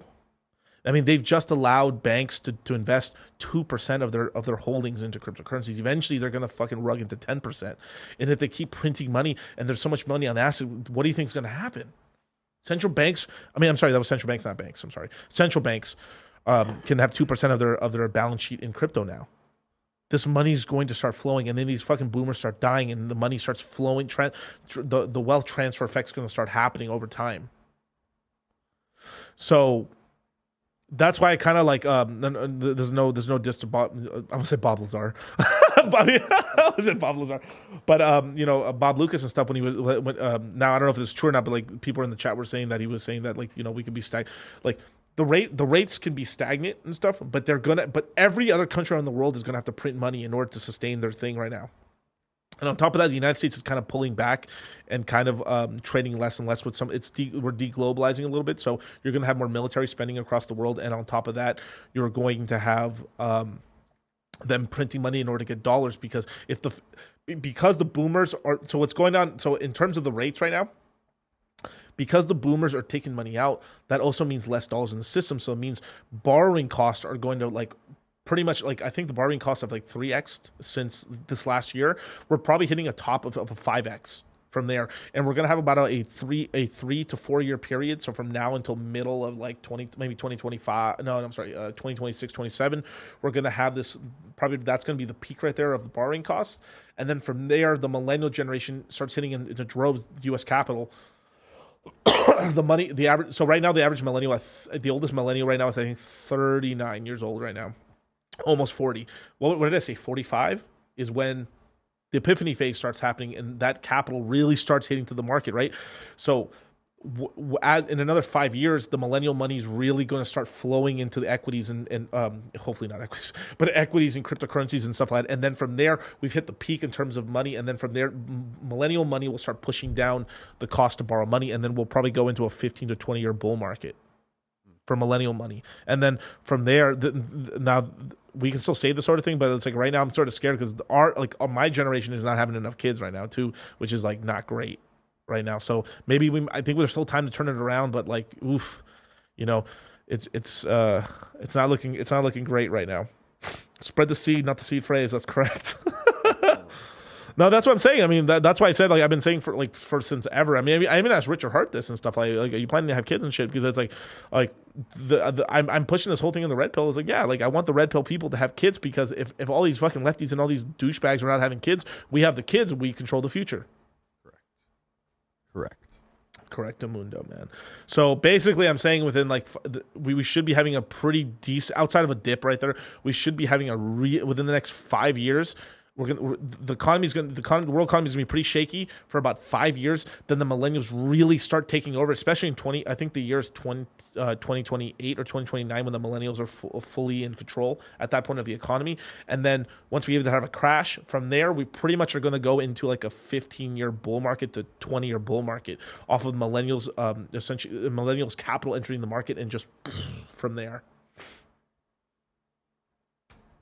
The US being an exception in that American boomers had children, but much of the rest of the world, they really didn't, thus setting those countries up for population collapse. An alternate example of which being music, how the removal of traditional standards originally allowed the rise of amazing kinds of rock and roll. However, with the idea of any standards being terrible, over several decades it started resulting in music degenerating into not having instruments, being less rhythmically complex, having incomprehensible lyrics that make no sense, with artists being often horrible people. Like everything else the boomers did, a short-term massive gain resulted in long-term decay and degeneracy. The pattern of the boomers being unwilling to enforce any sense of order, thus resulting in social collapse, is omnipresent in our society. Without social regulations, we saw the declines in social connections, number of friends, the skyrocketing of mental health problems, the collapse in social trust, skyrocketing divorce rate. And you could go across the broader society, everything from more unhealthy fast food, worse quality movies, worse quality road systems, and that the boomers were totally unwilling to maintain the broader level of social functioning. Is it any surprise that when you tell people they can do whatever you want, that things go wrong? The theme of the baby boomers lacking any sense of inner discipline, well... Now, the reason why, and one point that he's having here is the reason why we had some of the best music ever, like the Beatles and stuff like that, and all, like the rock and roll and all, is because you had people whose parents were strict on them to learn correctly, and then they were allowed to be free. So you had expression of freedom, and then boom, you had this massive amount of beautiful things happening. And so you had talent, like you had to actually be talented and stuff to be considered an artist. Like you actually had to play music, an instrument, stuff. You actually had talent, and then you were allowed to be free and express yourself. And we had the largest, like probably 20-year expansion of beautiful music, you know, and peaking in disco. I like disco a lot, but peaking in disco, and then from there. Then as it got democratized and less like talented people, it just got democratized. Now you could also say too, like, you know, well, if people like it at the end of the day, you know, attention's the key is the coin and girl world and stuff like that. But you know, whatever we find popular is popular no matter what. So it just is what it is for humans. But that's kind of, and that's actually something that scares me a little bit with crypto, is that for the longest time in human history, we have not had control over our money. We haven't had control over ideas or where our capital should go. So it's like we have a bunch of super talented people with money that are finally allowed to express themselves. But what I'm scared about is that basically we're heading towards the boomers, where we're going to create all this magical, incredible things for the next 20 years. And then the previous 20 years from there, it's going to degenerate into something horrible, which I'm pretty scared about and stuff, which is fucking probably going to happen, if I'm being honest. Like, we're going to have, like, what if we end up winning? What if we end up having this whole world where everything's like you control your own money, no one can rug you, you can trade, you can send money to anybody at a cheap rate, everyone has access to like one thing that's always held most of the world back is that people have had a really bad exchange rate or a really bad currency, right? Imagine the whole world finally has access to BTC, Ethereum, or dollar, or whatever the fuck it is, but everyone's playing on a level field where everyone's work is more or less equal in terms of like pay. Then we can actually have this whole thing where the world, now this is me being like fucking a kid of a boomer here, like the whole world can actually rise up, and like we actually have a 20, 40 year, 80 year fucking beautiful run where the world becomes richer, and we eliminate roughly most poverty and stuff like that, and we actually have this really increase in standard of living, and we go into a utopian era for a minute, right? But then what's going to happen is then all the easy gains are probably going to go away once everyone's onboarded, and then from there we're going to get back into corporate grifting and enslavement of people. And so it's like we're creating, we have this goal. We're going from a cage made of shit to a golden cage. But then in 20, 40 years, we're going to realize, oh, it's a fucking still a cage. Yep. Shit. And this is kind of the problem with deflationary currencies a little bit and stuff, like that whole thing when I make fun of, like, you know, one day, you know, like I always joke about silver, like, you know, one day my one silver is gonna, like, I'll be able to buy a house and I'll own slaves, and like, and it's like, and you won't have silver because I have all the silver, and because I have all the silver, I'll control everybody, and then I have breeding rights over all the females and stuff like, and that's always like the thing of like of these people who like the prepper community and stuff like, well, you know, one day I'm gonna have the guns, and then the society will break down, and then I'll kill all the enemies and stuff, and then I'll have a girlfriend for the first time because, you know, I'll survive because I'm cool and stuff, you know, the zombie apocalypse, like the mental masturbation of the zombie apocalypse and stuff like that. You know, it's like I'm a loser kid right now in high school, but when the zombie apocalypse happen, I'm gonna stay alive, and then Becky will finally suck me off, finally, right? And you know, this is kind of like there's these. We're like we said, like we're trying to get you guys into cryptocurrency before it goes fully mainstream, right? Like the big money is in before the 20% of the population is in crypto. Like right now, best case, like we're talking about 4% of the population got in, and right now because the crypto's down so bad, we've got about 25% of the population actively still using and buying crypto right now. So it means it's very possible in the next run we might hit 8 to 10% of the population. Then the next run we hit the 20, and after that we've kind of like, at that point it's accepted culturally, and then the next run after that we'll go to 40, and then from there we'll just slowly grow from there. Right, this is kind of the adoption, like the S curve. We still have a lot of the S curve left, but at some point it slows down, right? And it's that sort of thing where, like, you know, you can just randomly buy cryptos and randomly buy some of these decent coins and do very well for yourself and actually ascend quickly. Now, doesn't say the next 20 years. Let's just say it's somewhere in from the mid 2030s to the 2040s, you can't make great gains, but BTC's gains might lower down to like you're making 50% a year. Still incredible, right? Incredible returns per year, but it's not the like, fuck, I just made a 10x and stuff or I made an 8x because I bought the bottom on BTC at 3,100 and I sold it at 50 G's. Woo! You know, like that's what's going to end up happening, I think. Let's go back. Boomer politics. The theme of the baby boomers lacking any sense of inner discipline while viewing the world as an easy-to-fix match of good versus evil is manifested in politics as in the broader culture. A controversial example of which is the Vietnam War. The Vietnam War is viewed as impossibly evil by American baby boomers, but I've never had it explained to me why it's functional. And T-Bird has, I just one thing on the pause video, T-Bird had a really interesting comment. It's like, we need more boomers to buy future hype cycles so the millennials can pave the way. This is kind of what I've been talking about. Like, how is the wealth transfer going to happen? Boomers dying, and the boomer generation eventually, like, and their because it's kind of extras, really. It's got like, because the boomers are going to get so old that the extras are really going to be taken. Because right now what's happening is that the boomers are leaving, so the extras who've been kind of under the thumb of, and shout out to the extras, man. They really, you know, the boomers treated the extras very terribly, but the extras and stuff are finally getting off the thumb and actually getting control of the system. That they're actually the ones kind of allocated. This is why I've always said, like, the people who really got rich in crypto were older millennials and like younger extras for the most part. Were the ones that are like, wow, that really used it, right? And it wasn't really boomers. Now there is some fucking smart boomers and shit, like, but the wealth transfer is probably more than likely going to be like the custodians of all that gigantic wealth, of BlackRock wealth and stuff like that, eventually them allocating into cryptocurrencies, and that's how the wealth transfer. It's going to be trickle down economics. But your ass has to own assets. Just like we don't like girls with a fat booty, we need some assets, right? We need some assets, right? So this is why we're in the capital class, right? You own assets, you own a house and stuff. It protects you against inflation, and overall, like, you do pretty well, right? The average, you want to know something? This is a really sad fact. People are so bad at saving money that even if I'll use a crypto as an example. Let's just say your dollar cost averaging into a cryptocurrency for the past 2 years, and you're kind of down, and then it pumps up, and then eventually what happens is, like, the crypto doesn't do that well, and it just you kind of break even, and you get all the money you ever DCA'd into it. That person is still better off than like majority of people, because most people could not save that money. Like, because it's very difficult. Like there's a force power multiplier from like, think about how many things you can buy with $100 versus 1,000. It's not 10 times more. It's 100 times. I mean, it's 100 times more.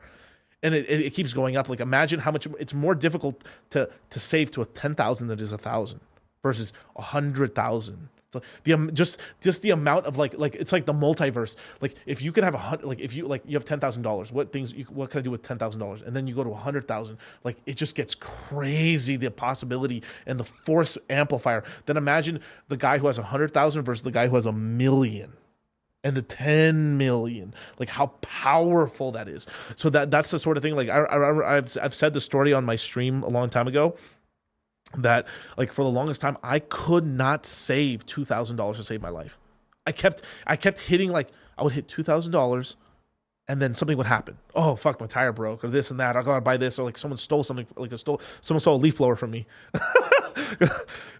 Your boy was out here struggling in the streets and stuff, like a Mexican, man. That was super Hispanic of you. Super Mexican landscaper named Miguel, man.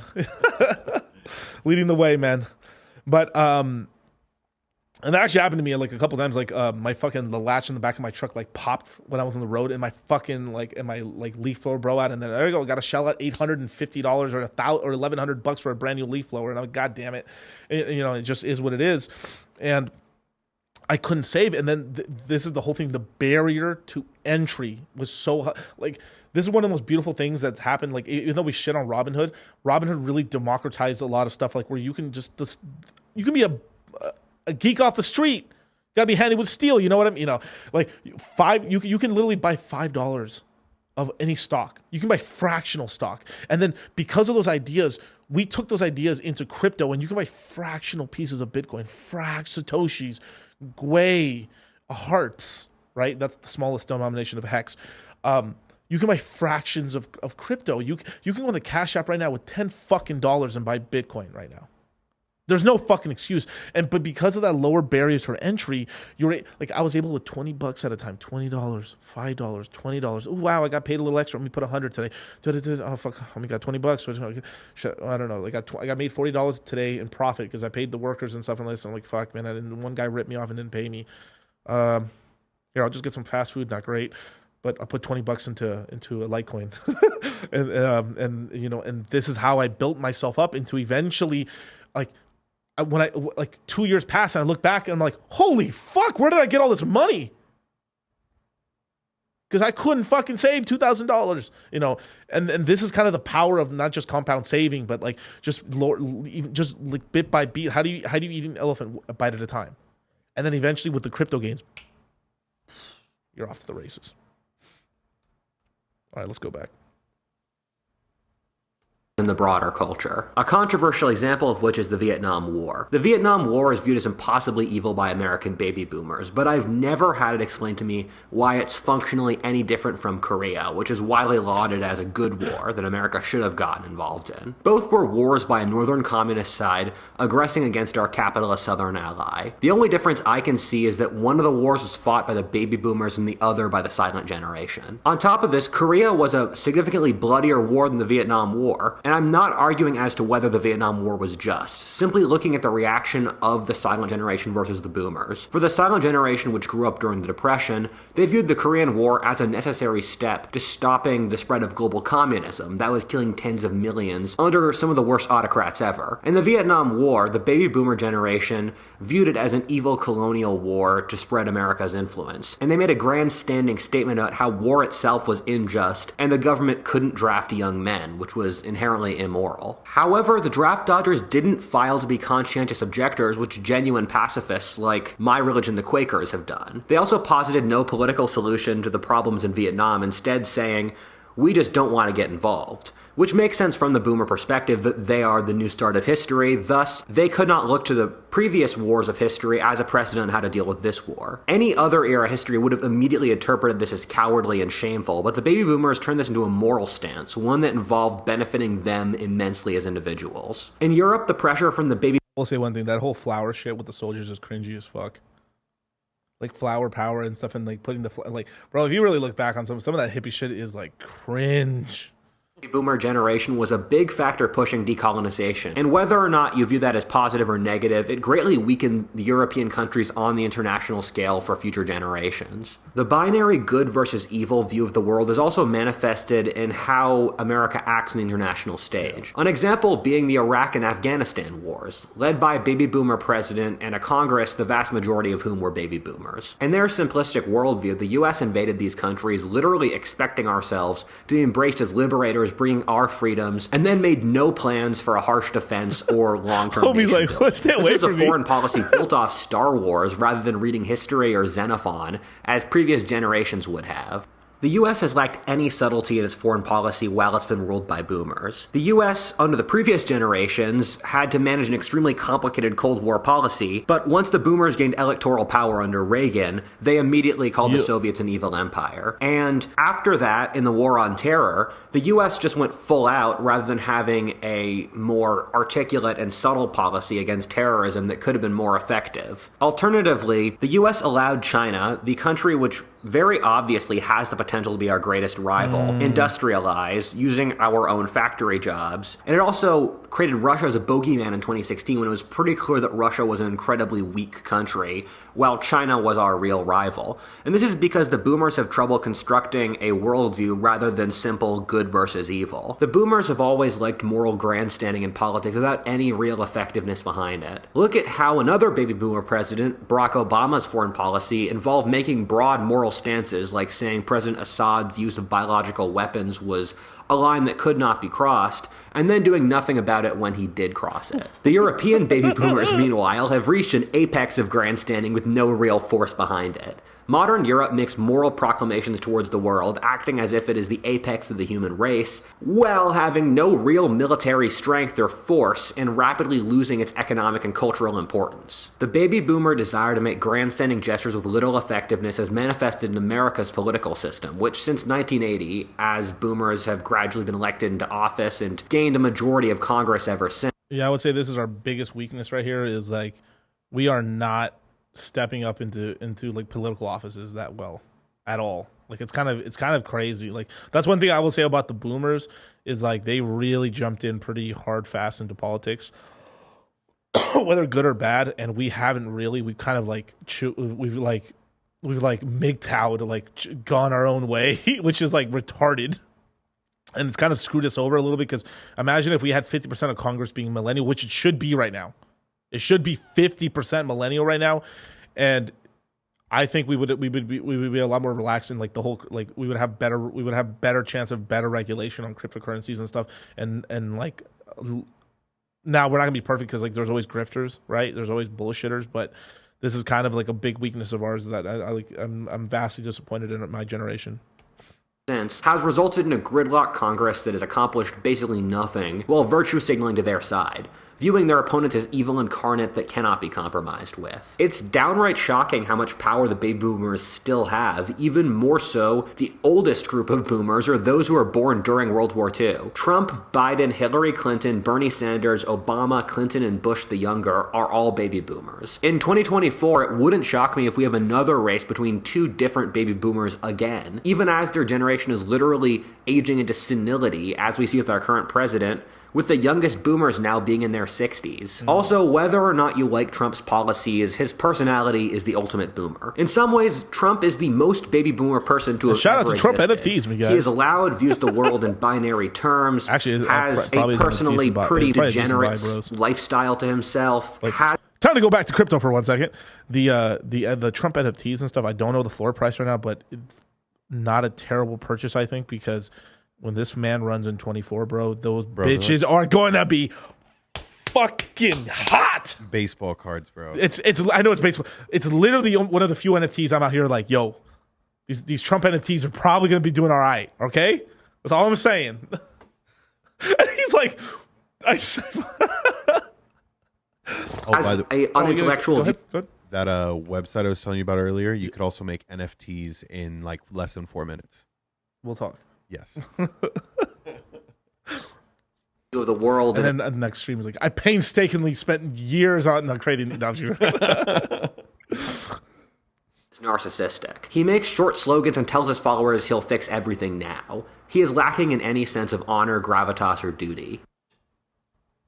The baby boomer economic policies and the direction their societies have taken are also and I think you can purchase it on OpenSea on Matic. But remember, just check the prices and stuff. If we're gonna head down, then maybe it's better to but just something, put it on your buy list as you're keeping an eye on it. I am indicative of their worldview. The boomers have pushed for their own self-interests and short-term growth at the expense of the long-term. In their adolescence, quality of life and wages were the highest ever in world history. A major theme we'll see is the boomers don't understand that these conditions are not the normal state of the world, instead being contingent upon the historic conditions they were born with and the massive effort their ancestors put into getting there, and then the boomers continued to weaken those foundations. I don't think it's a surprise that the years when the boomers started to get more influence, or the late 70s and early 80s, also saw the stagnation of wages in America, from which they would never recover. The theme over the final part of the 20th century, and I will admit this is caused in part by much more complicated macroeconomic forces, is that the boomers who were able to establish themselves during an era of high wages then went at crushing wages as much as possible as they started to have more capital, and thus capital had more value than wages to them for their own economic. This is semi-true. What he's talking about here is as some of the boomers, the older boomers and stuff like that, who were able to kind of establish themselves, finally have money, and then started just monopolizing assets and pretty much just starting to control the whole economy and stuff, and then using that capital to build up scaling. So basically what he's talking about is basically once they had money, then they use that money to hire employees, and because of increasing technologies, they were able to just optimize and just kind of crush wages. But that also isn't completely true. It's that part's true, but the part that he's missing right here is that you also, because it's the largest generation in the whole world, imagine everybody, basically everyone's trying to get a job at the same time, so it ended up crushing wages over time. So what he's talking about is maybe the first boomers, they had it very easy, and then as the middle to a back part of the boomers came in, it just started crushing wages. Because imagine all these high schoolers are looking for jobs, all these guys at kind of college. So it was just a massive amount. You want to think how much smaller the population of the United States was back then, and how it's the size of the boomer generation is, where the millennial generation is slightly larger. So imagine our entire generation with the United States being 50% smaller, and then all these people coming out of high school, how much pressure that would put on wages.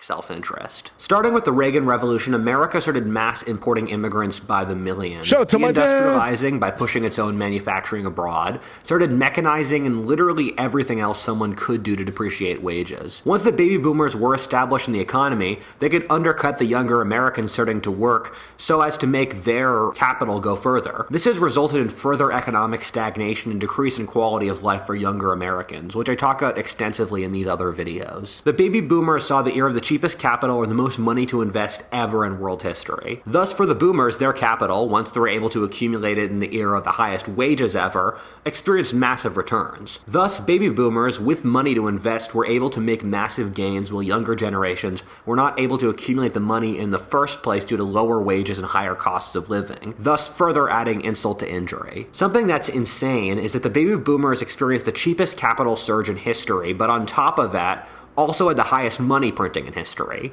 This massive amount of money printing largely ends up in the stock market, of which baby boomers are large stakeholders, and yet even on top of this, and the massive wealth of the world they grew up in, the world today is still positioned for a massive economic recession, inflation, and debt so high it will crush countries, thus leaving the next generation with dire economic conditions. Modern monetary theory, or the dominant economic theory of the Western world today, which basically translates to, we can print as much money as we want and will just magically result in more economic growth, is the perfect encapsulation of the boomer mindset. The mass rise Money print to go brrr.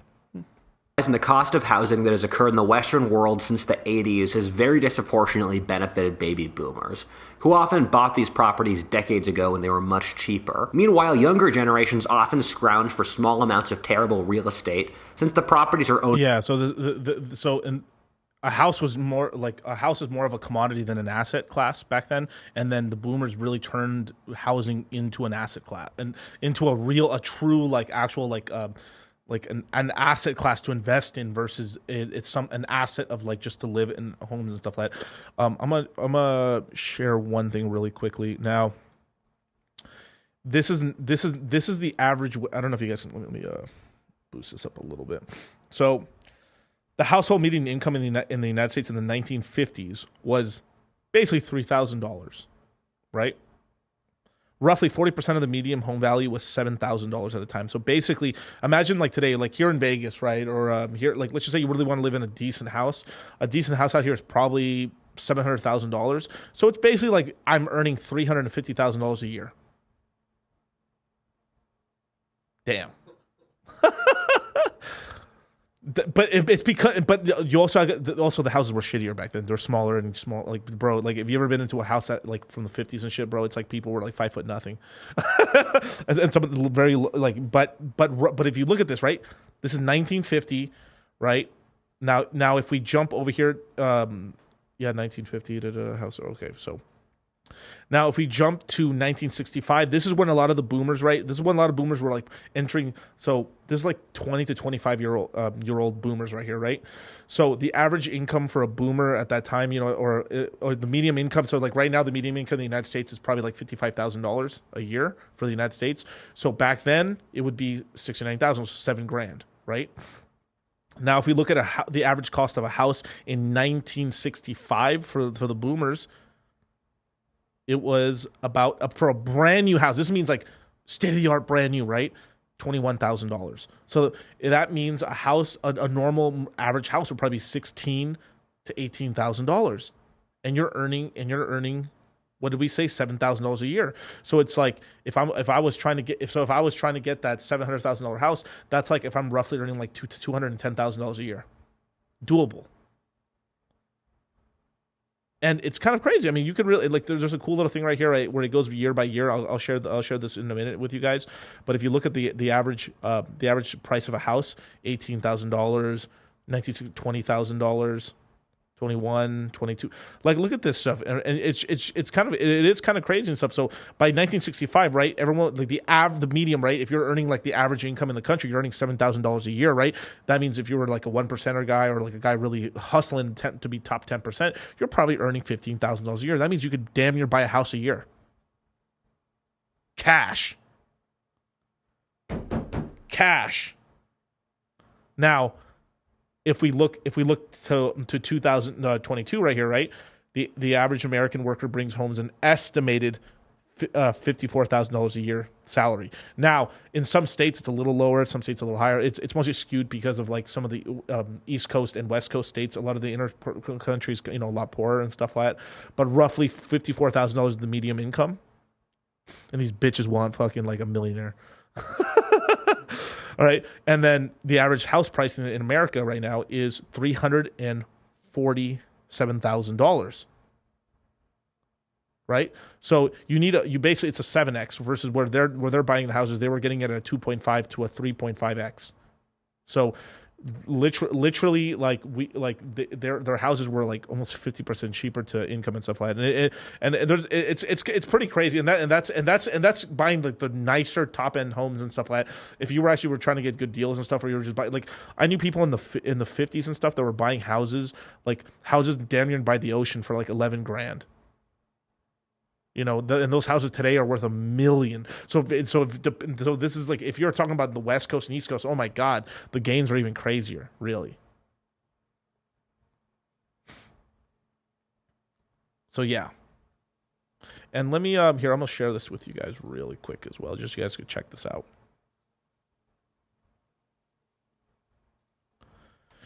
And the new gold rush for you guys is like, damn, Dad, what were you doing when Ethereum was $1,000? Well, being a fucking idiot, not buying, porking your mom, not buying. I spent it on Louis Vuitton, not on ETH. Didn't buy Bitcoin when it hit $9,000. My dumbass. Didn't buy Hex at a penny or a fraction of or half a cent. You guys didn't buy Matic. I went all in on Solana at $200. Oh. And this is why we save people with the Citadel, you guys, man. Definitely, man. Join up to the Citadel today, man. $100 a month, man. We got something crazy going on for the next 10 days. We've got a special Fight Club. We can't talk about it, but it's going to be in the pin message and stuff. We got something really cool going on that we worked really hard on, and we're offering it to everybody in the Citadel, as well as in Q1. We are going to have the next Crypto Mindset Meetup, which is a crazy, crazy party that we're going to end up throwing. I'm talking about the last one we did. It was a 3-story mansion party with trapeze artists, mermaids, dealers, blackjack tables, craps tables. I mean, Texas Hold'em. We had basically fucking like Playboy Bunny models of bartenders for every story and stuff like that. We ended up doing all kinds of. It was an entire weekend of degeneracy and stuff, and we're going to throw another one bigger and better and badder. And only if you can only get in if you're in the Citadel, man. Sheesh. Where else can you get that, man? Nowhere, man. And that. But so now, let me go back to the baby. Okay, there we go. Full screen it. So. Right before I push play real quick, now this was mostly done because the boomers basically kind of economically weaponized housing, right? And it was a big wealth effect, and this is why there's so many multimillionaires to this thing. So they kind of Ponzi'd up something that wasn't truly much of a Ponzi. And it did have a lot of great effects because, you know, when housing goes, I mean, like, what was it, like, I think 30 or 40% of the GDP of the United States is pretty much attached to housing.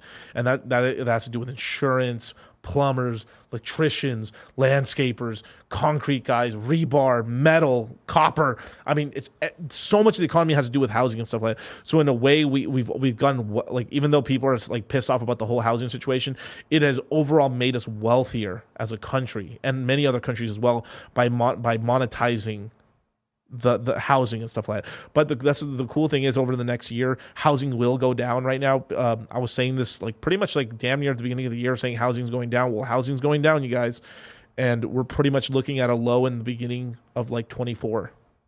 Worst case scenario, we're looking maybe like the housing pretty much bottoms out in like Q1 or Q2 of 24 and stuff. At the worst case, the soonest it probably bottom would be like maybe like Q4 of 2023 later this year, and we're probably looking at an additional 20% on average reduction in prices in housing and stuff like that. So if you're especially a cash buyer or trying to get into a house, not a bad time, but the rates just suck right now. So we need it to definitely go down lower.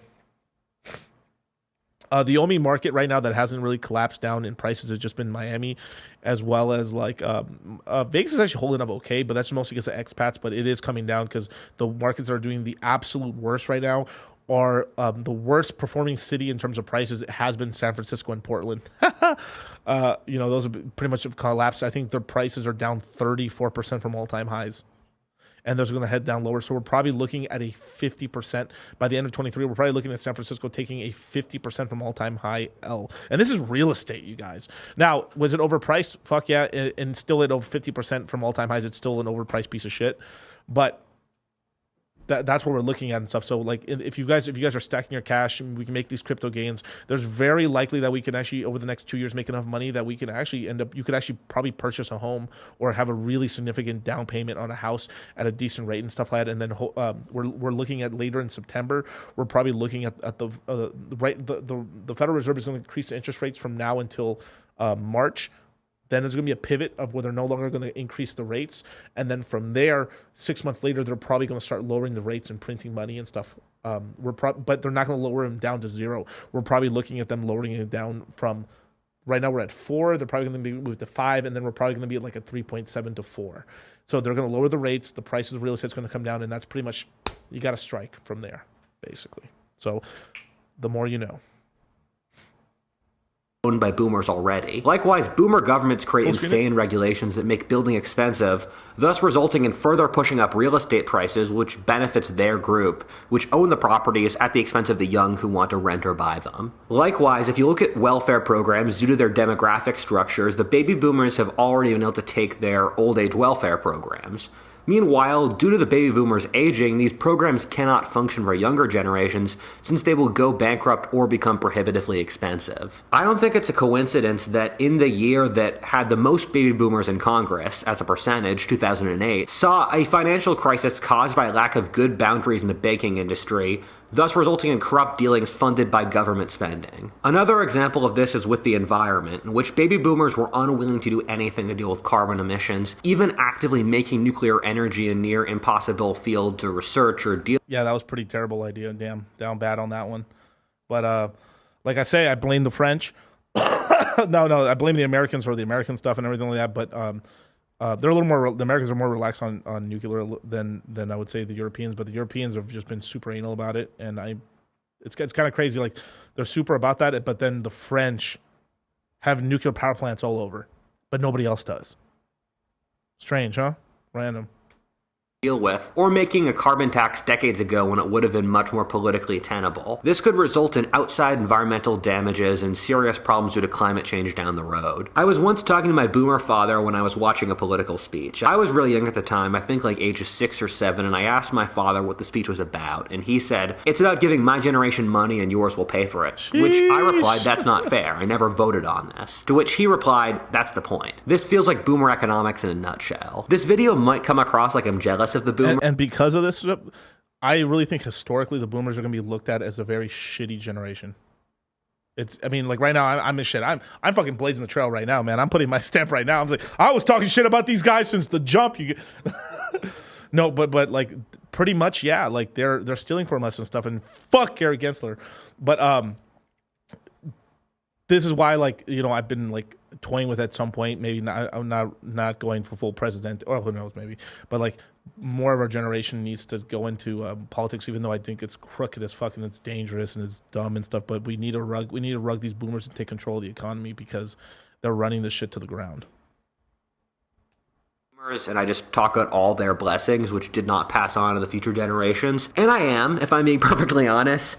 But on top of that, I do think there is a legitimate criticism that the boomers inherited such a good hand in almost every category, almost none of which they passed on to future generations. The question with how much you blame the baby boomers is really dependent on how much you think humans are driven by the historic factors around them and how much free will they have. There are things like the boomers, or eras that refuse to uphold any standards due to wealth, thus resulting in social degradation, and it's called decadence. It's happened in Rome, the Arab Caliphate, China, India, and too many other times to count. I've also made a video about it here that you can check out. The previous examples of decadence almost perfectly match the boomers, whether through lack of genuine intellectual interest, throwing away moral standards to appear cool, inability to wage aggressive war, short-sighted economics that creates long-term stagnation, and more. Can we really blame the boomers for following a historic trend that happens to almost all societies? I was talking to my boomer grandmother, and she said, "I know we boomers have made some mistakes, but if you grew up how I did, you'd understand why we did them. I grew up in Nebraska, and everything was dead boring, and everyone was so performative and conformist. We wanted to rebel and change things up. I think we need to have the perspective that the baby boomers lived in a different era and do have a certain degree of humility when we deal with them, because we will also make mistakes." Yeah. And it's very hard. And this is like what I've actually stood up at night and really thought about this and stuff, just saying like how is our generation going to be remembered, or is it some of the now.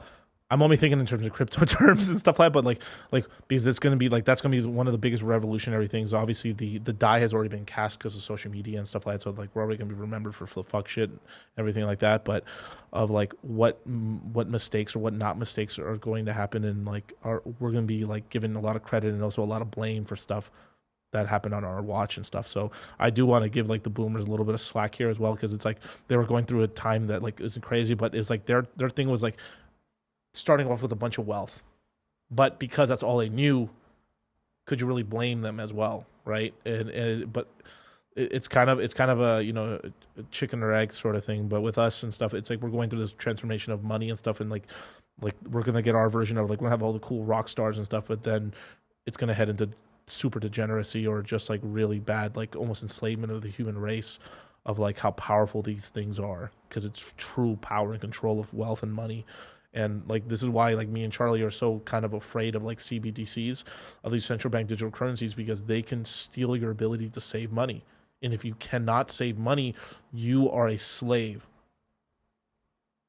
Think about when I said earlier when I couldn't save $2,000. Imagine if I couldn't save any money at all. What agency do I have at that point? What dreams can I accomplish? Nothing.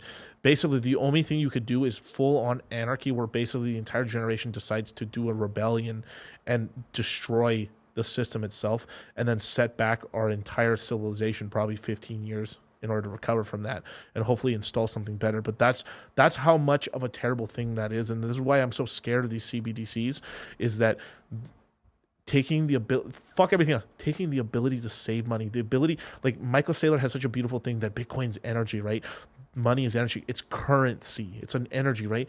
If they take our ability to save money, they've taken our energy away. They control us, and this is like what I am trying so hard to avoid. And hopefully I can inspire you guys, and through me and Charlie, we're doing the courses, we're trying to like put a lot of libertarian and red pill philosophies into the courses and stuff, and just trying to like have you in a position where you control your finances.